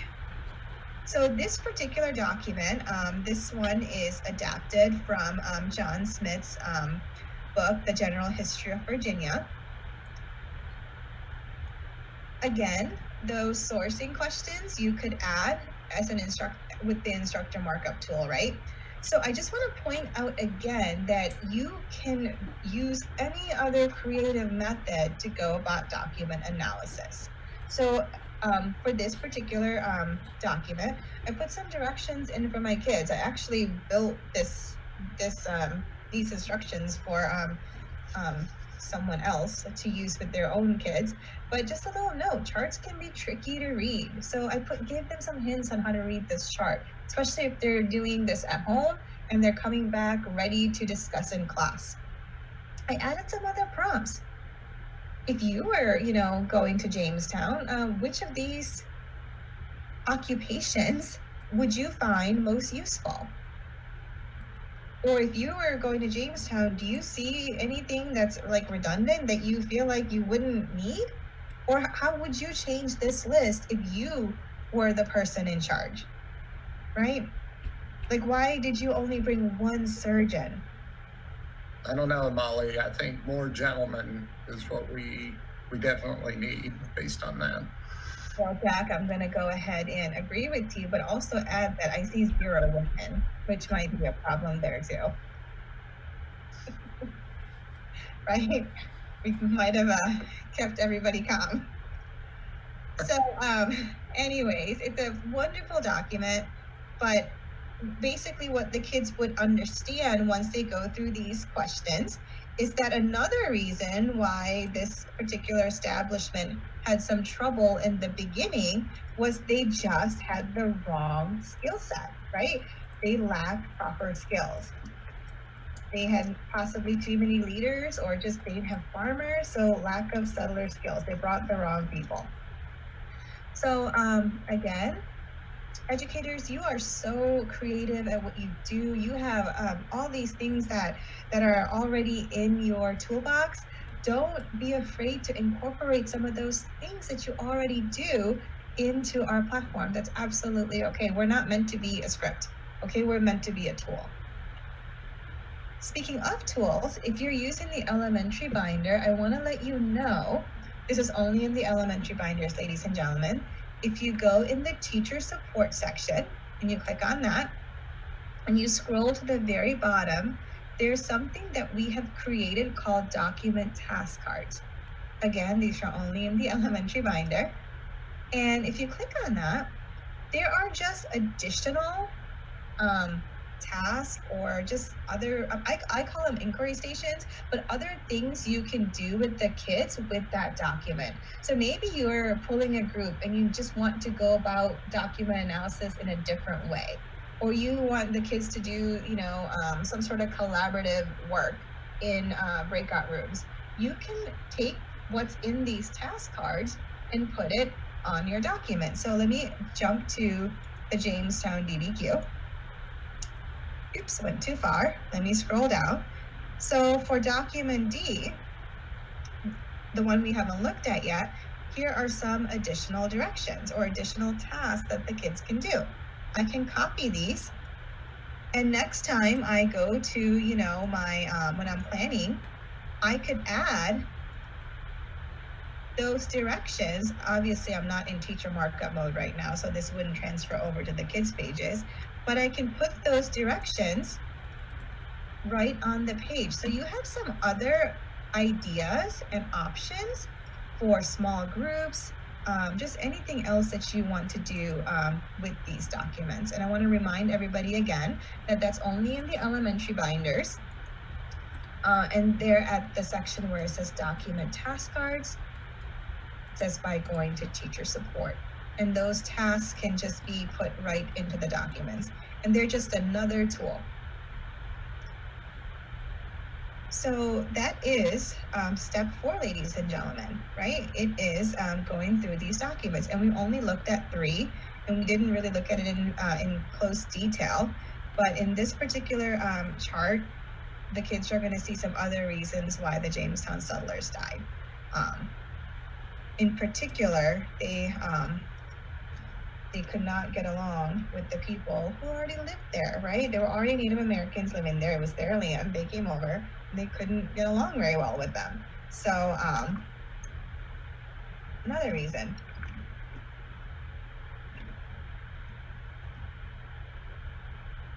So by this point, they have 3 very clear reasons.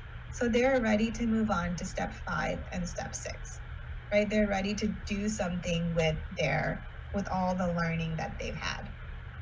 Again, maybe like for this, I don't want to go here just yet. Hold on. So maybe you're the first time you do a DBQ, you stop here and you say, guys, great job tackling these documents. You did a lot of great work.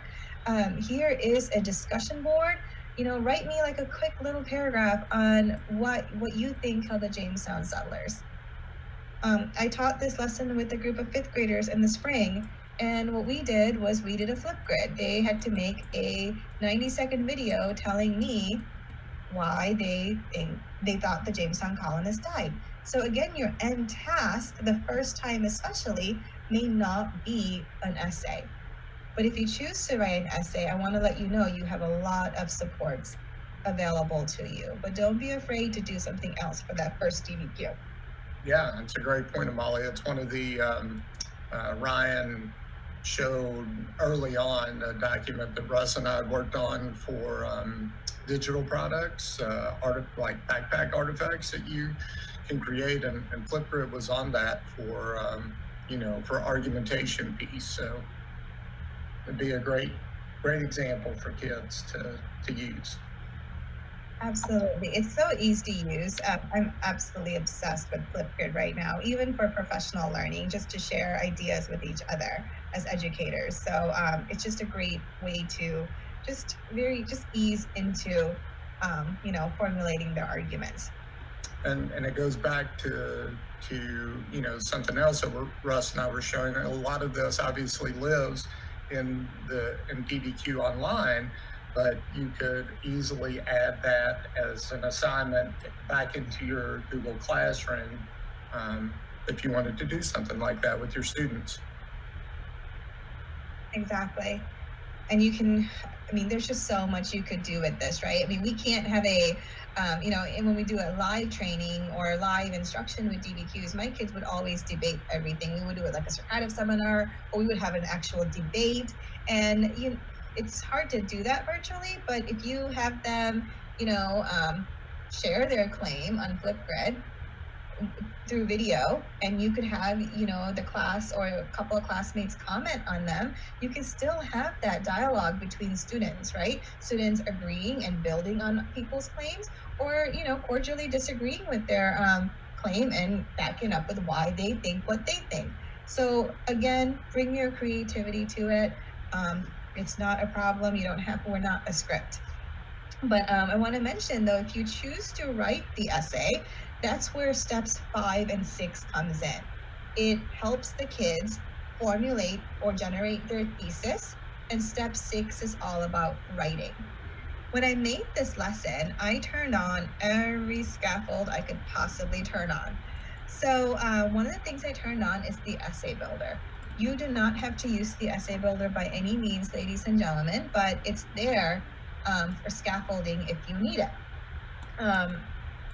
A lot of teachers like to use the essay builder the first time they do an essay with their kids, and then a lot of kids just were like, we're good, we get it, just give us the essay outline.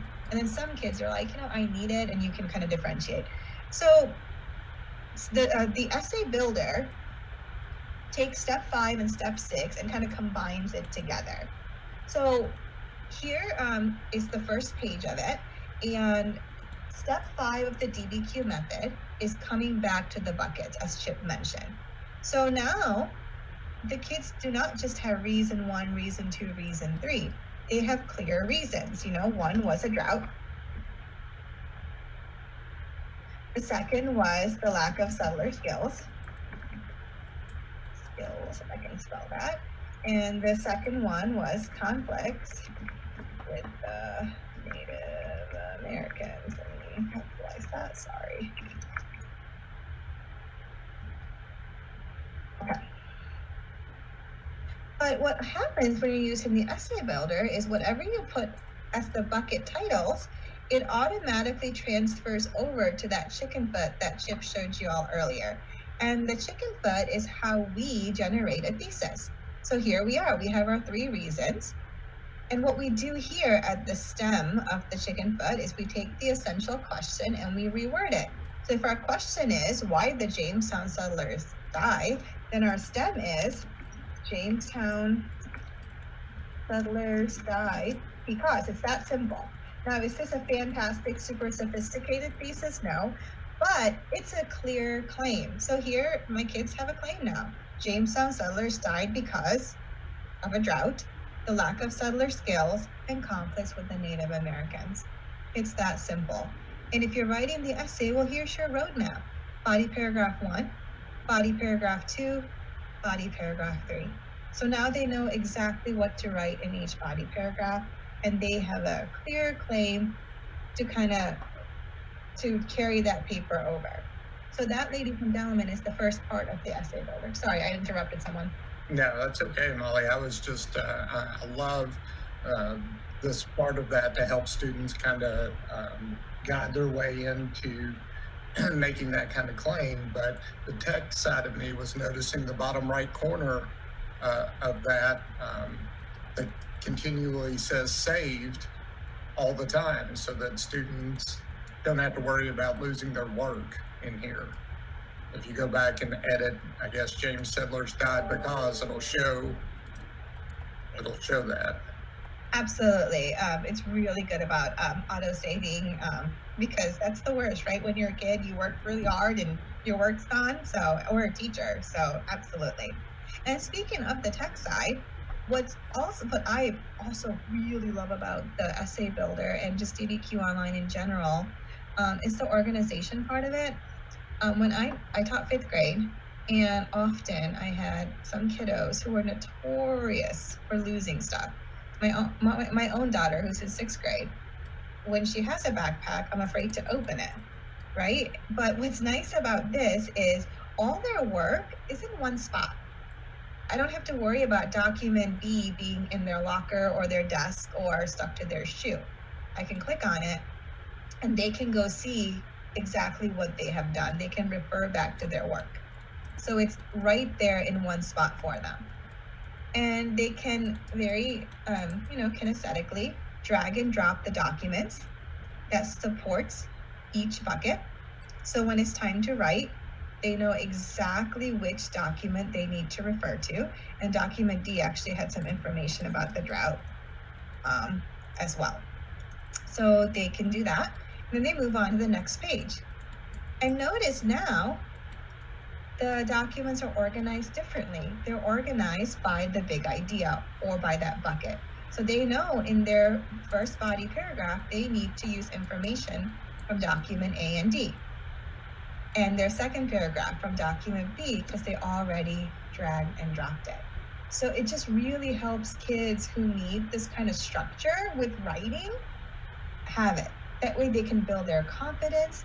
And then when you take the scaffolds off, the training wheels off, they can continue to flourish with their writing. So that's the essay builder. And in this page, they're going to start extracting their relevant evidence to go in their essay. And in the next page, they start writing their outline. Now I turn on that guided essay also, which is the sentence starters. Again, I turn on every single scaffold under the sun. You can shut some of these things off, educators, but here, because I turned the guided essay on, I even give my kids sentence starters to help their writing. So let me jump to a body paragraph real quick. Here's body paragraph 1. So our baby thesis is our subclaim, right? So one major cause of death in Jamestown was, I can copy that sentence starter and I can say, was the lack of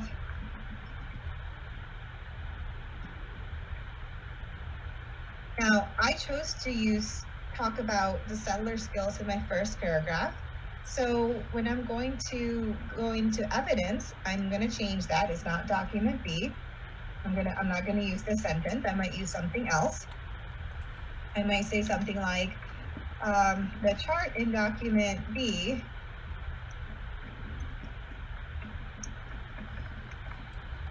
six governors.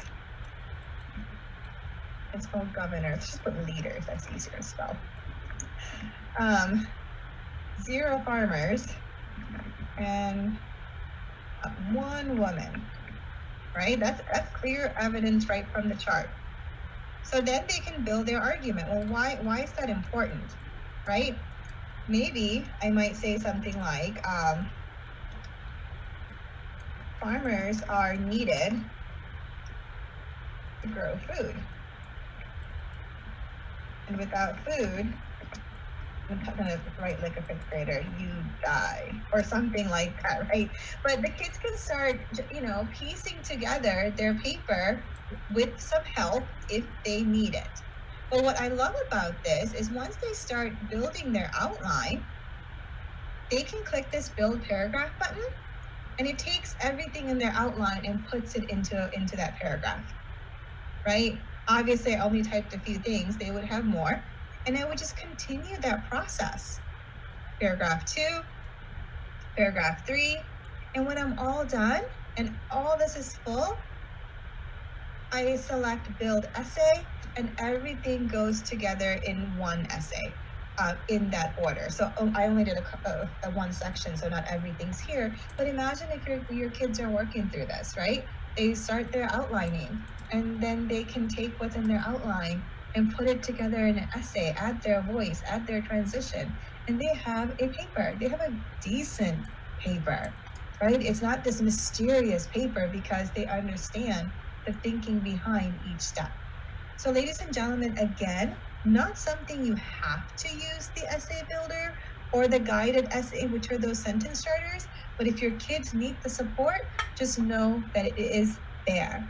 And when they're finished, they can send their essay right to the teacher, or they can, and I'm going to show you this again in a minute, or they can export their essay into a very simple Word document.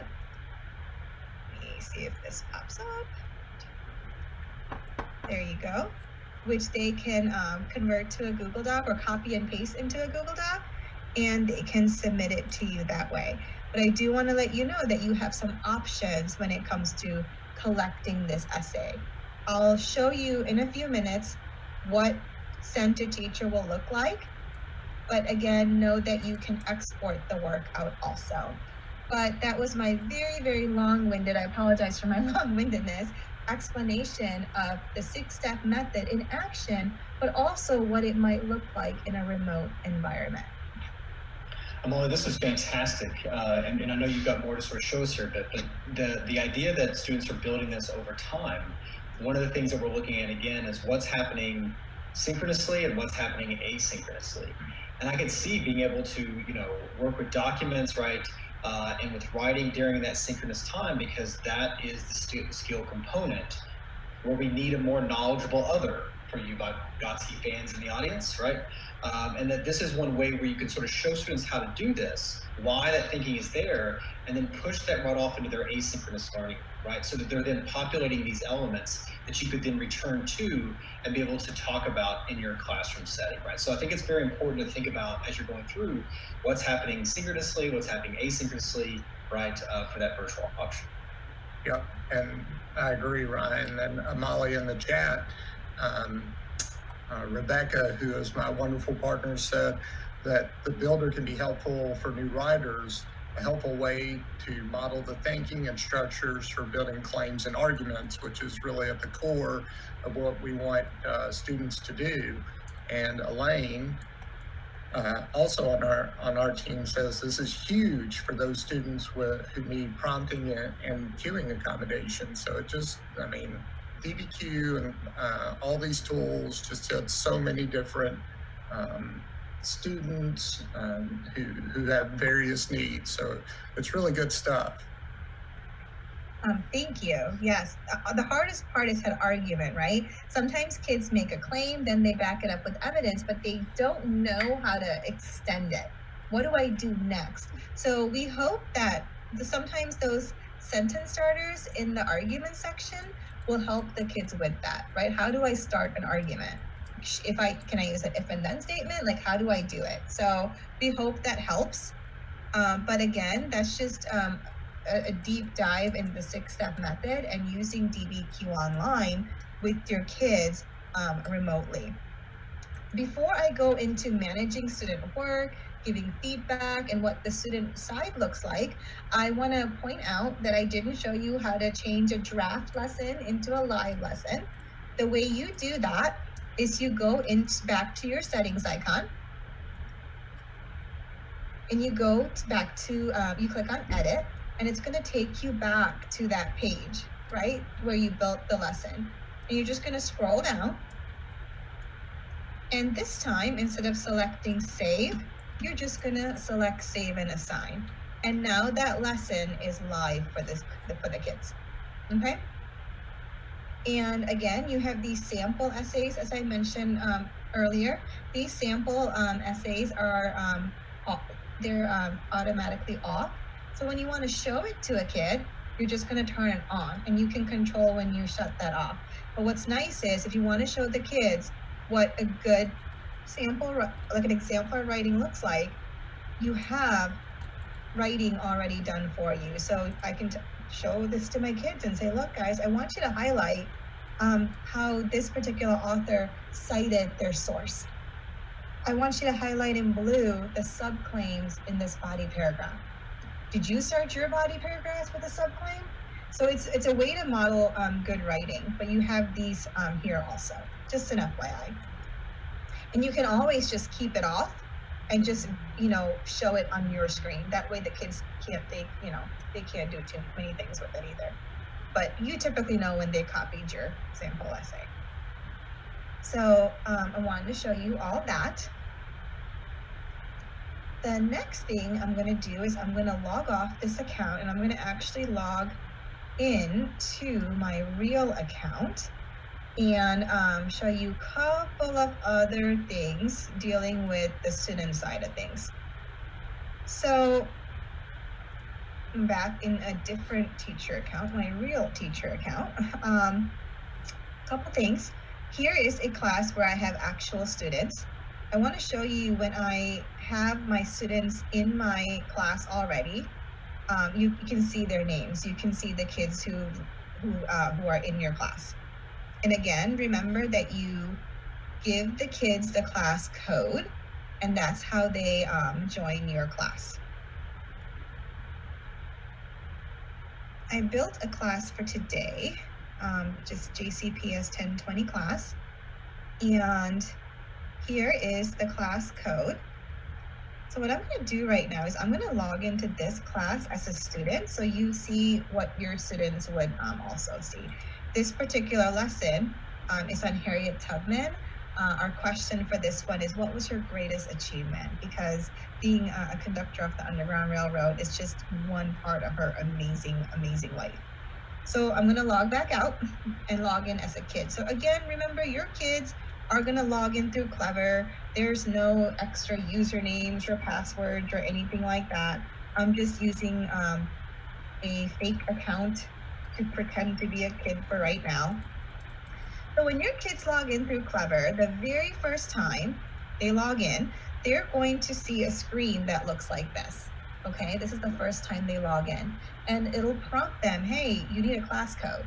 So what you have to do is share that class code with them, whether it's in a live synchronous session and you walk them through it, or you put that code in your Google Classroom, maybe both. So they're going to put that code in their little box here. They're going to select join class, and then they're in, right? They see JCPS 1020, the class I made for today, and that lesson. Sometimes kids get confused because they still see this ready to join my class box. That's always going to be there because a lot of our students use DBQs for social studies and ELA, sometimes for like intervention groups, the special ed teacher, like that too. So they're in multiple classes. So that's why this is always going to be there.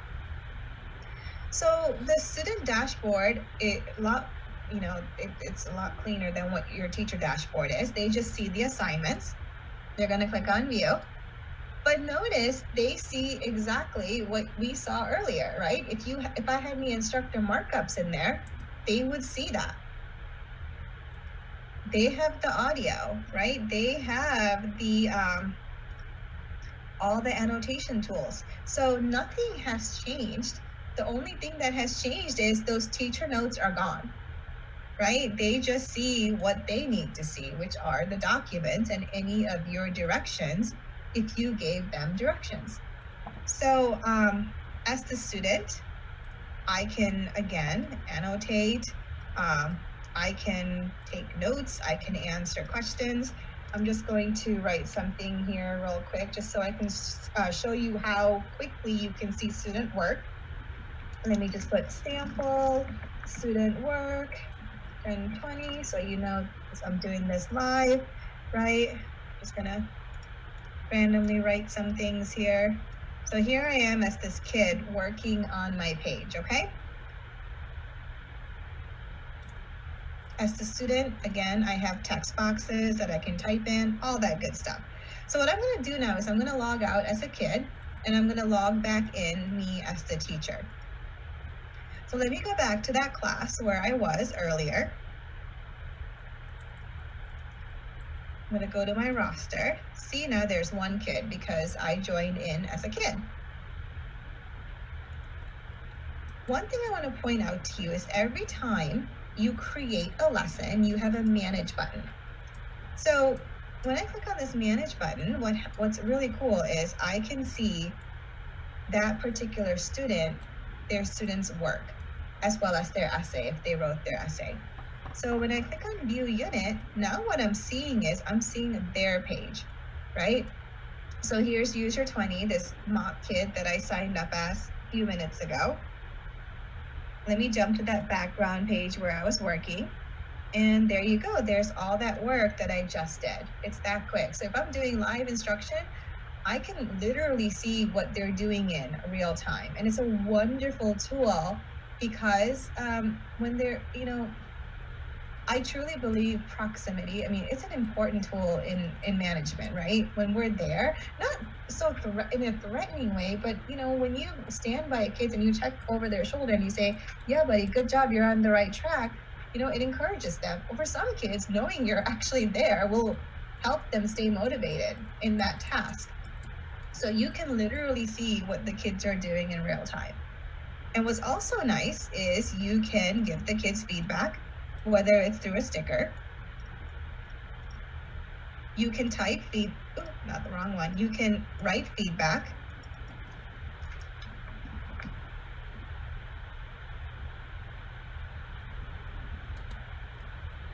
Whatever you want to write, you can do that.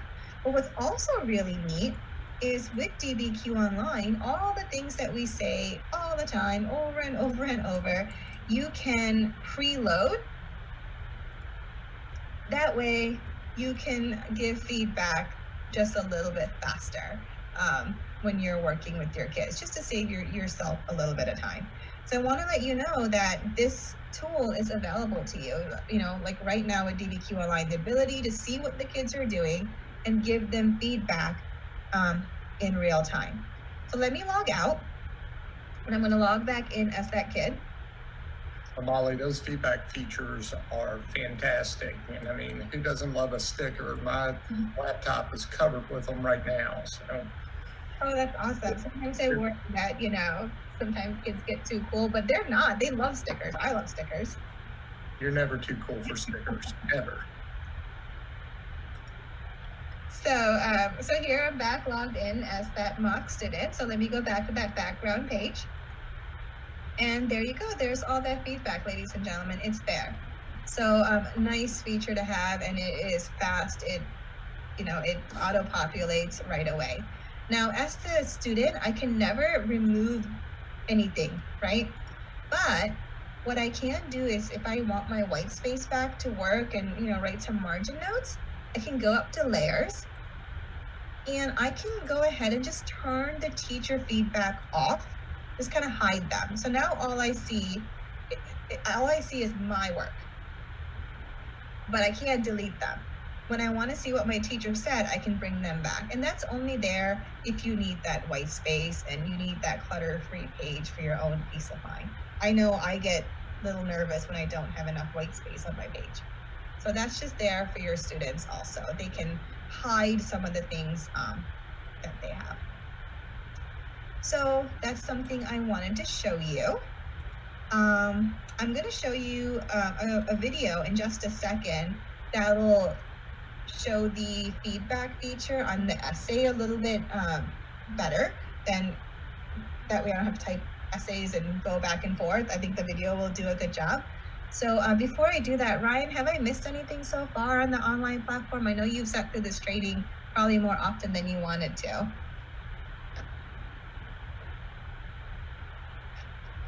No, I think that's good, and I think one of the things I've noticed that will happen, and I know we'll have another video of this. This is one part in particular that our staff with social studies can come out and help schools do. Right? I've got it more down to a science now, so I can go through it in about 30 minutes, right? And then I go through it again in like 10 minutes, and then go through it again in like 5 minutes, right? So it's a very quick kind of 45-minute process that you get to see it 3 times. But I think that like anything, just getting in and sort of playing around with it, it's a pretty fail-proof system, to be honest with you, right? So just being able to get the only tricky thing, right, is making sure that little orange box appears, right? And that's where the changes are being made so that folks can see it. Exactly. That's so important. And I think that's probably one of the things you guys can do. Let me actually show you how to do that. If you ever need help, something's not working right, you can go up to support and contact our support. I also shared the email with you earlier. It's just support@dbqproject.com. And one of them, we get so many tickets daily. And the ticket says, my markups aren't showing up for my kids.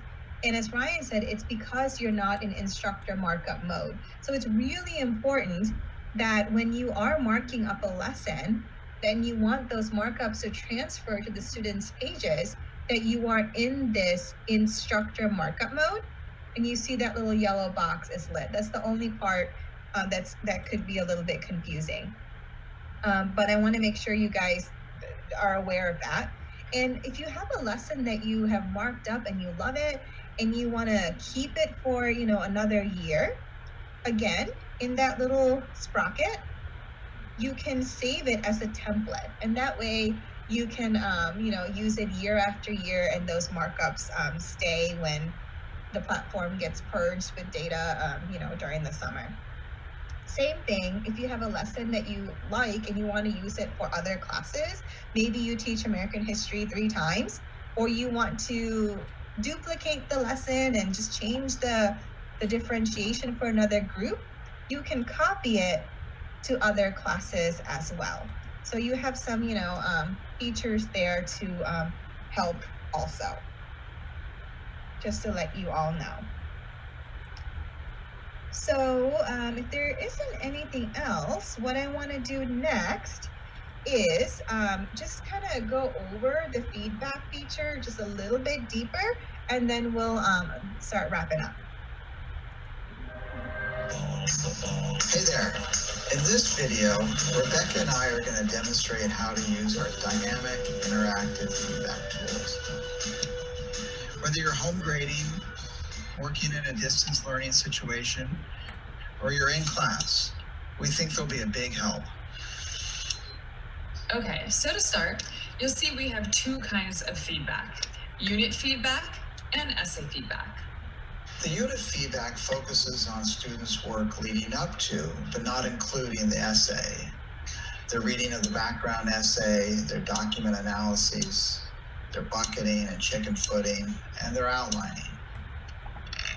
The essay feedback button only views and allows you to comment on the final essay. You'll see that we've preloaded a bunch of comments. You can remove these, you can edit and rewrite them, or you can add and save your own comments. This way, you don't have to retype the same comment every time it arises. We've also preloaded stickers. When your students have completed a step and you're ready to provide feedback, go to your class. Find the assignment and click on Manage. That puts you in the Manage page. You'll see the assignment title, the number of students, and down here, each student listed individually. For her Texas history class, Ms. Beltran has assigned a unit on Sam Houston. Right away, she wants to see how well her students understand the background essay and the driving question that they'll be answering.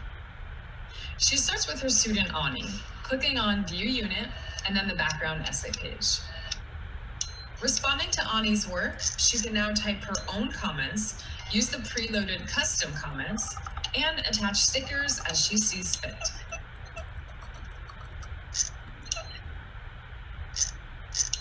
When Ms. Beltran is ready to move on to another student, she clicks on Next Student here, or by clicking on a particular student. Either way, she is taken to the same page in the next student's unit. In this way, a teacher can give feedback and view every student's background essay pages, for example, or their document A analysis. This is especially helpful if a teacher is assessing a particular skill like map reading or dealing with point of view and sourcing. On the student's end, Ani can click View and see if her teacher has provided feedback. She cannot delete or even move Ms. Beltran's comments, but she can turn off her teacher's feedback and then turn it back on again. So for Ani and all of her students, Ms. Beltran can provide feedback throughout the unit with the background essay and the document analyses. And if she has included her essay builder in her initial assignment setup, she can also follow students as they work from tab to tab, from bucketing to chicken footing, extracting evidence, and outlining their essays. On the Manage page, when the button is orange... Wait, that's red. That's totally red. Anyway, when it's not blue, it means a student or students have turned in their essay draft. Clicking on it, she scrolls down and sees who has submitted a draft and when. This empty blue circle here indicates that their essays need feedback. When she clicks on the orange View Essay button, she is automatically in essay feedback mode.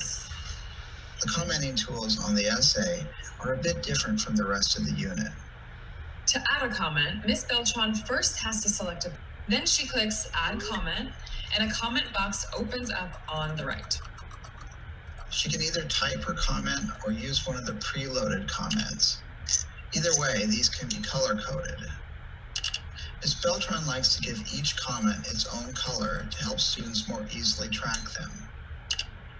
When she's done commenting on a student's draft, she can either click Feedback Complete or Send to Student. With the first, the students won't get her feedback until Ms. Beltran goes to the Manage page and clicks Send All Essay Feedback. Doing it this way allows Ms. Beltran to return her feedback to all of her students at the same time. Down here, she can see whether and when she has provided feedback.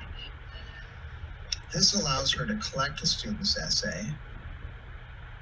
This, that a student needs feedback. And this, that feedback has been given. These get updated with each round of revision. Just want to add that the collect student essay is a new feature. So this is, for example, before we had this feature, educators always had to wait until a student submitted an essay to them, right? Whether it's by exporting or by pressing that button, Send to Teacher. This way, you don't have to wait. Maybe you have a kid who forgot, or maybe it's deadline and you want to get the assignments. So you have the power to kind of take the essay if it hasn't been submitted. So that's why that button is there now. It was something that we added on this summer. and feedback.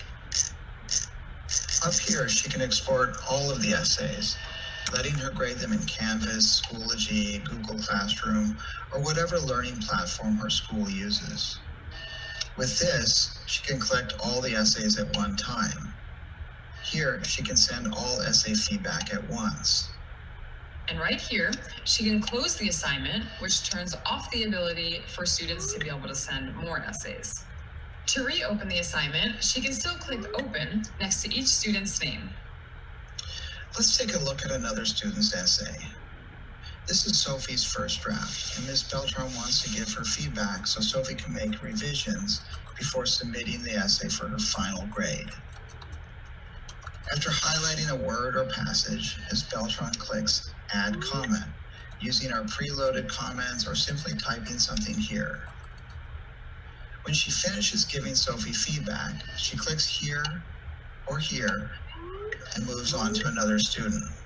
But let's say Ms. Beltran wants Sophie to go back and give the document a closer look.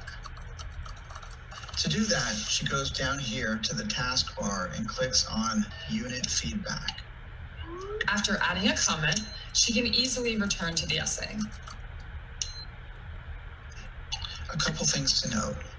After you've sent feedback and you're waiting for a student to revise her essay, you're not going to be able to add comments to the prior version. When you try to highlight a section, like I'm doing here, no comment box appears. You have to wait for the student to revise her essay and then click over to version 2. And here you can make comments. The second thing to note is that whatever version you're in, or even if you're in the rubric, clicking on a student's name here in the floating drop-down box doesn't mean or do anything. This is just a checklist. However, you can use this list to scroll down and click over to another student. Returning to the assignment page, she can again see where the work stands for the whole class. So some of her students have received feedback. For others, Ms. Beltran has provided feedback but not sent it, so she clicks here and those blue buttons turn orange. If she hasn't given a student feedback, maybe she has forgotten or the student has been absent. So I'm going to go ahead and stop it there. It's pretty straightforward, but I wanted you to see how easily you can send work back to a kid, ask for revision, and have them send it back to you with those revisions. I know, especially during this time period, we want kids to do well, right? And to give them an opportunity to quickly fix something and give it back to you for a better, to show that they understood it. I think that's a really valuable tool. And I know my personal students they hate redoing things over, but with this, they just fix the part that needs to be fixed and they can submit it back, pretty easily. So just want to let you know that you have this manage feature for the writing as well. So that's the last She'll see this empty. Oh, excuse me. That's the last thing I wanted to show you before we start wrapping up.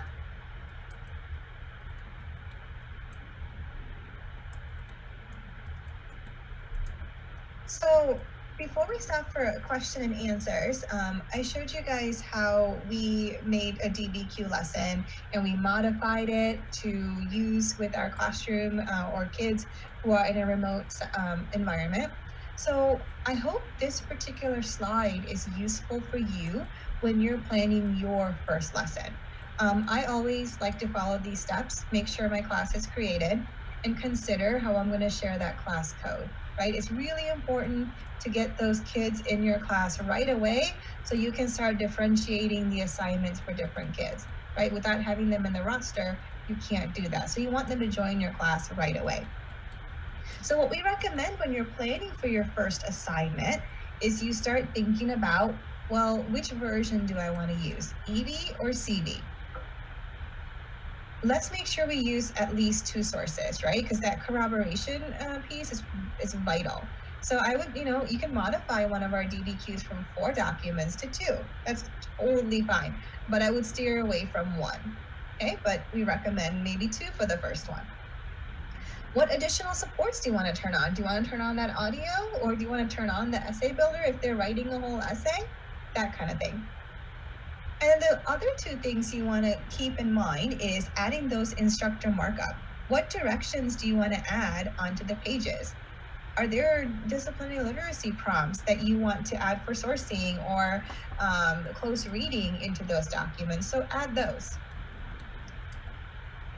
One of the other things you want to consider too is what's your end product? Is it a Flipgrid? Is it a quick write? Is it a discussion board? Is it an essay? That kind of thing. And communicate that with your students very clearly.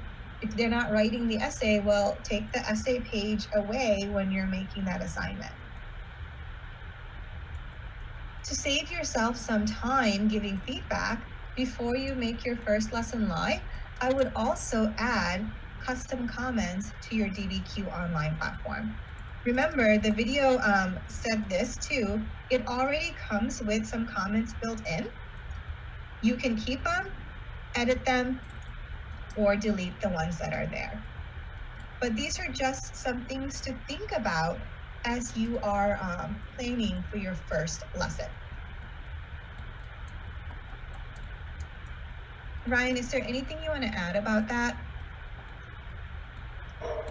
No, I think that's spot on, right? I mean, part of this is that, like any other tool, this is one way of sort of moving forward, right? Again, this is an optional piece that we're trying to sort of solidify across the district here, right? Both in and virtual. So what I would suggest is just to reiterate what you suggested, is to start small, right? Students need to have, this is one more platform students are going to have to figure out, right? We know that's a problem. So being able to start small, perfect, right? Just being able to get access to those sources, right? That's what we sort of need. And this provides a way of scaffolding those sources and then making those sources accessible, as we talked about earlier. So no, I think it's spot on. Great. I know some teachers, just to get the kids logged onto the system, may just do just one passage. Let's just look at this little hook exercise real quick. Let's just get you logged in. And then afterwards, they start making their next lesson just to get them rostered into their class. So yeah, start small and then build on it every Dbq, right? Think about what instruction, what are you trying to model? Are you doing something with particular type of sources? Are you looking at maybe speeches? Are you looking at sourcing in particular this time? So just kind of pick something like your instructional focus and build on each Dbq. So before I hand you all back over to your curriculum team, I just want to remind you again that you have tons of support from us, including screencasts, webinars, all those wonderful things. They are here on the Dbq Online platform. We have 30-minute webinars happening every day. So if you want just a refresher with a live person, of course your curriculum team is available. We have them happening every day too that are open to anyone in the country. So you have that. You have all these PD videos, which I didn't show you earlier, but we have videos for all of our 6 steps. So if you want to see the hook exercise, the background essay in a little bit more detail, you have those videos. These are about 5 to 10 minutes long. And then you have skill builder videos. Ladies and gentlemen, I absolutely love these, but they're just great videos for different skills. Like, what if you have a poem as a document? How do you teach kids to interpret a poem? How do you teach kids to read charts? So check these out. Just great tools. And as I mentioned before, we have a support section too, where you have all these screencasts for you. For example, here in the annotation basics, you have little videos on annotations. Okay, there are FAQs. Like, one of the things we get asked all the time is, Imali, can I add my co-teacher to my class? So in the FAQs, there are little videos for that. I'm not going to show you the whole thing. Can I add another teacher to my class? Okay, so you've created a class and perhaps have a couple of assignments. Click here on Secondary Instructor. Next, click Invite. So again, ladies and gentlemen, you have all these resources on our end, in addition to all the amazing support that your team, your curriculum team has for you also. So once again, if you have any questions at all, I hope you're feeling empowered by the support that you have. But if you have any questions, feel free to reach out to us as well. And with that, thank you for your time. Good luck this year. And I'm going to hand you all back over to your team. Wow, thanks, Imali. That was fantastic. Really appreciate you sharing and walking us through all those features of the Dbq Online. It was great information for everybody. I think Kelly Graybill has been watching and joining us throughout this whole session and asked a really great question about, I think he was kind of worried about the using this for early primary, and Rebecca answered his question in the chat, and just wanted to see if you all had any thoughts beyond what Rebecca said, which was, you know, obviously to use the customization features and the markup tools. But Ryan or Imali, do you all have any thoughts on early primary and Dbq? Yeah, I'll say this is that I know that Imali, and this is sort of a plug, I think, for the future. I know that Dbq is working on a K3 binder or maybe K2 binder. And what we know is that what's present is still going to be problematic. So Kelly is absolutely right about looking at that early bit there. One of the things that we're trying to do with the virtual platform is really lean on these two resources, right? Both Dbq and Sheg, which are never really intended for that early primary audience. That doesn't mean that, you know, just like any kind of platform, there's always some hole in it, right? There's always some shortcoming. And I think that one of the elements that we'll end up doing with our K4 friends in particular is to continue to build out our curricular framework, being able to vet those lessons and understanding that can be a part of that. So there's no good answer here. So I'm just going to be honest and say that, you know, unless Imali has a better solution, the thing that Rebecca's already suggested is dead on, right? Being able to make sure that even if we're just looking at, like, you can change the question, right? You can change the prompt. You can, you know, you can eliminate some of the sources. So even just in the early audience, and we're more than happy to help do that piece, right? So if we need to have some kind of customization where Rebecca, Vincent, and I, or even Imali can help join, we'll make that happen for our primary folks.